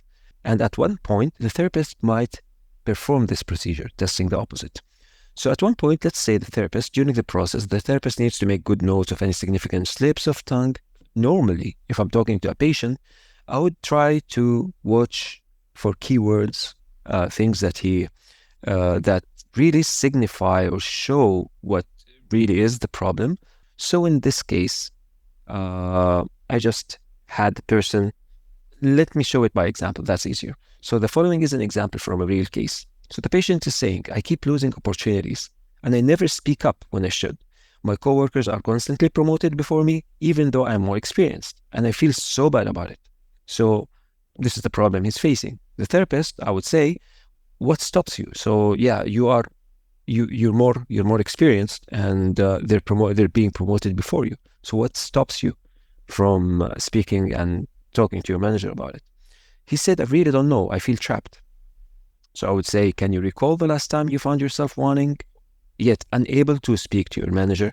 You will learn later on when we go through the steps that this is actually this is the first step. We always try to summon the very last event where in which the patient or the person experienced the problem. And the reason we do that is to start summoning the emotional state that we need in order to continue and test things against. So I asked him for the last incident. So can you recall the last time you found yourself wanting yet unable to speak to your manager? And what he said was,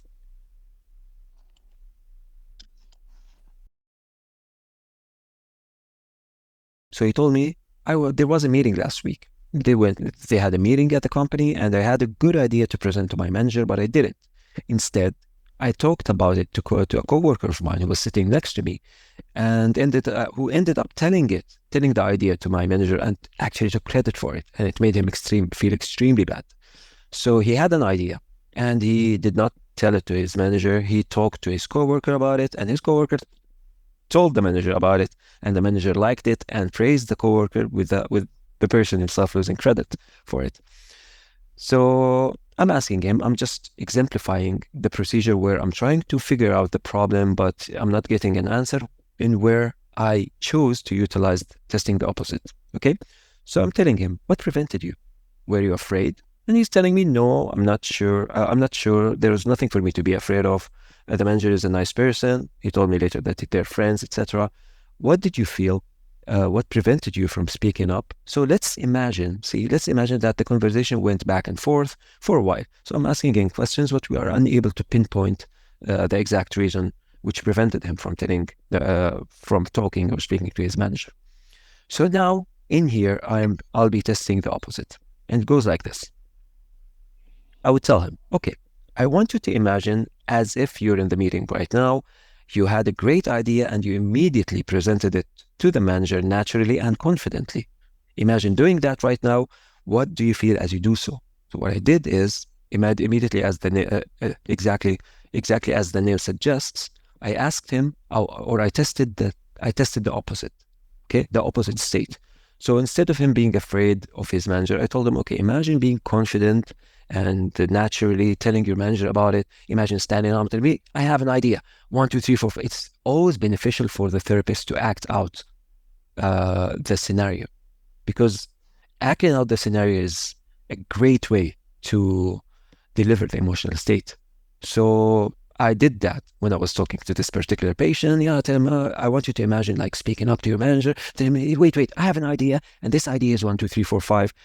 So in order to have him understand exactly what emotions I want him to summon as we speak. So I told him to do that. In here, the therapist is forcing the patient to imagine the opposite scenario. And by doing that, I will see what obstacles are present that prevent him from doing that. Because he might tell me, I really can't imagine doing that because of 1, 2, 3. Which is intriguing, because I'm only asking you to imagine. So how come you're not even able to imagine? That's a bit weird, right? For example, someone is afraid of the dark. I will tell him, imagine yourself sleeping in the room in complete darkness and feeling extremely safe, feeling extremely comfortable. Can you imagine that? If the person is traumatized, he wouldn't even be able to imagine that. He would say, I can't see myself feeling that way because of 1, 2, 3, etc. So they would have even as simple, doing something as simple as just imagining the thing, they would still feel some mental or like resistance inside of them as they do that, which is exactly what I want, because I want to pinpoint the resistance and pinpoint the exact emotion that's causing the problem. And this example will show you the interesting outcome from doing that. يعني هذا الطريقة نستخدمها لما ما نتعرف على نوع الصدمة، صح؟ هذا الإجراء. الاستخدام الرئيسي, the primary use for it is when we are not able to pinpoint the exact problem, we would utilize it, but we will be utilizing it in other things as well. Okay, let me guys give you an example, a very interesting example. تمام? Which is something we use in the ReiK magic, inshallah, in the near future. So Maisa, okay, imagine yourself انك انت that you are a champion gymnast, بطل الجمباز. Imagine yourself انك انت عم تركضي and you're performing هدول الشغلات اللي بالجمباز. Can you do that? See guys, she will try, but she will have blocks.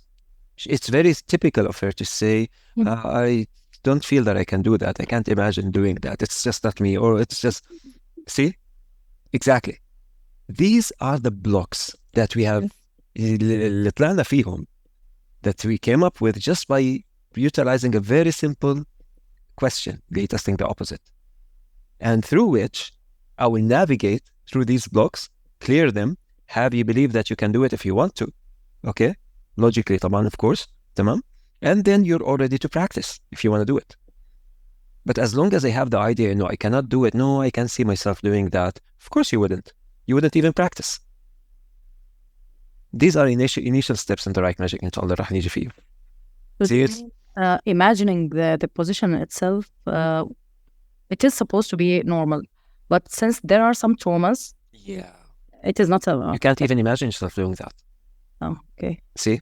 You don't see yourself this way. Wait, why? مثلا, for example, because I can do it. Why? Because physically, مثلا, كذا كذا. Why? Because we have limitations. And these are traumas, right? You know, in general, if we practice anything, we can do it. In general. So logically speaking, يعني, to an extent طبعا, but basically, yes, if we practice anything, we can do it. But we have traumas, which stops us. Then if they refuse to imagine, you try again. And if they refuse, you just make the scenario and act in front of them and trigger the imagination. We would figure out, try to figure out a good way to have them in slips of tongue, you know, to say, the thing that actually is preventing them, for example. It's different from a case to case. I don't like to talk in vague terms. I always like to speak with examples. The examples are easily understood. So in some cases, ممكن يقول مثلا, I can't see myself this way. In some cases, he can say مثلا واحد drawing. Someone can tell you, but I can't draw. That's a trauma. Who told you? If you practice, you will draw. صح? And يعني ما بظن, I'm not. No, it's not. As a logic, in terms of logic, anybody can do it if he practices. But because of that trauma, you're limiting yourself. Yeah, then the opposite method is about to just bringing the idea of the imagination. Either he will do the opposite. or not. It's exactly what the name suggests. You test the opposite to see if you can imagine it or not. If you can, good. We can continue. If you cannot, we need to know why. Why can't you even imagine it? See? Yeah, that's brilliant. Yeah. Why can't you even imagine it? Yeah. As simple as that. Nice, guys. Nice. Okay. So I'm saying, I'm only asking you, Sion, I'm telling him to imagine the opposite scenario, and I even acted it out in front of him, and he's telling me I can't seem to imagine myself doing that. It's just not me. See, it's just not me. I have a different personality. Okay, so I'm telling him I'm only asking you to imagine doing that. Why is it so hard to do so? I mean, your manager is not in front of you right now. Just try to imagine the scenario again, the way you wish it to be, and tell me what prevents you from doing so. So assuming we went back and forth and the patient tried to imagine but failed several times due to different forms of resistance, the therapist would keep emphasizing and rephrasing the question to help the patient with the process. At one point, there will be a slip of a tongue. Okay? So in here, I kept asking the question, I kept stressing it, and I'm telling him, imagine yourself in the meeting right now. You're telling the idea to your manager exactly the way you wish to do so. And with great confidence, try to imagine doing that and tell me what seems to be standing in the way of taking this action. With emphasis, the patient finally began to reveal his emotions. And he said, that's the slip of the tongue. He said, he will think that I am materialistic. See, that was the thing preventing him. He's not afraid of the manager. Apparently, this guy had a good relationship with the manager. They were both religious. They would pray together. The rest of the co-workers did not do that. So they had a good relationship, and it was based on ideologies. And you know how sometimes people with ideologies act. They would act humble. They would act that they're not interested in money. They were not materialistic, etc.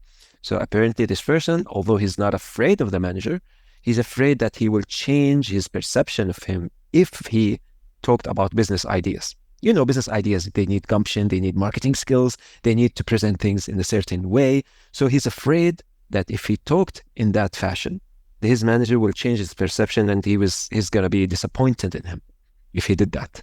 So apparently, as you can see, this person's problem was not fear of his manager. His problem was he just did not want his manager to change his perception in terms of ideologies. Okay, so bingo.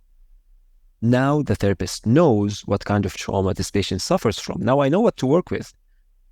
I would present good arguments against this, and I would go for the first time, potentially the first time he was devastated because someone he loves was disappointed in him because, for example, he talked about something materialistic.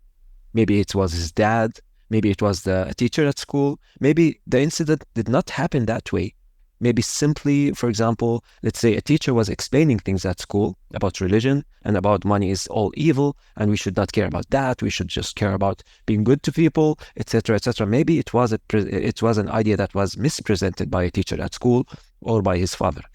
Eventually, all in all, there is a trauma in regards to this, in regards to connecting, being successful and like doing things correctly in terms of presenting and marketing things and being a good person.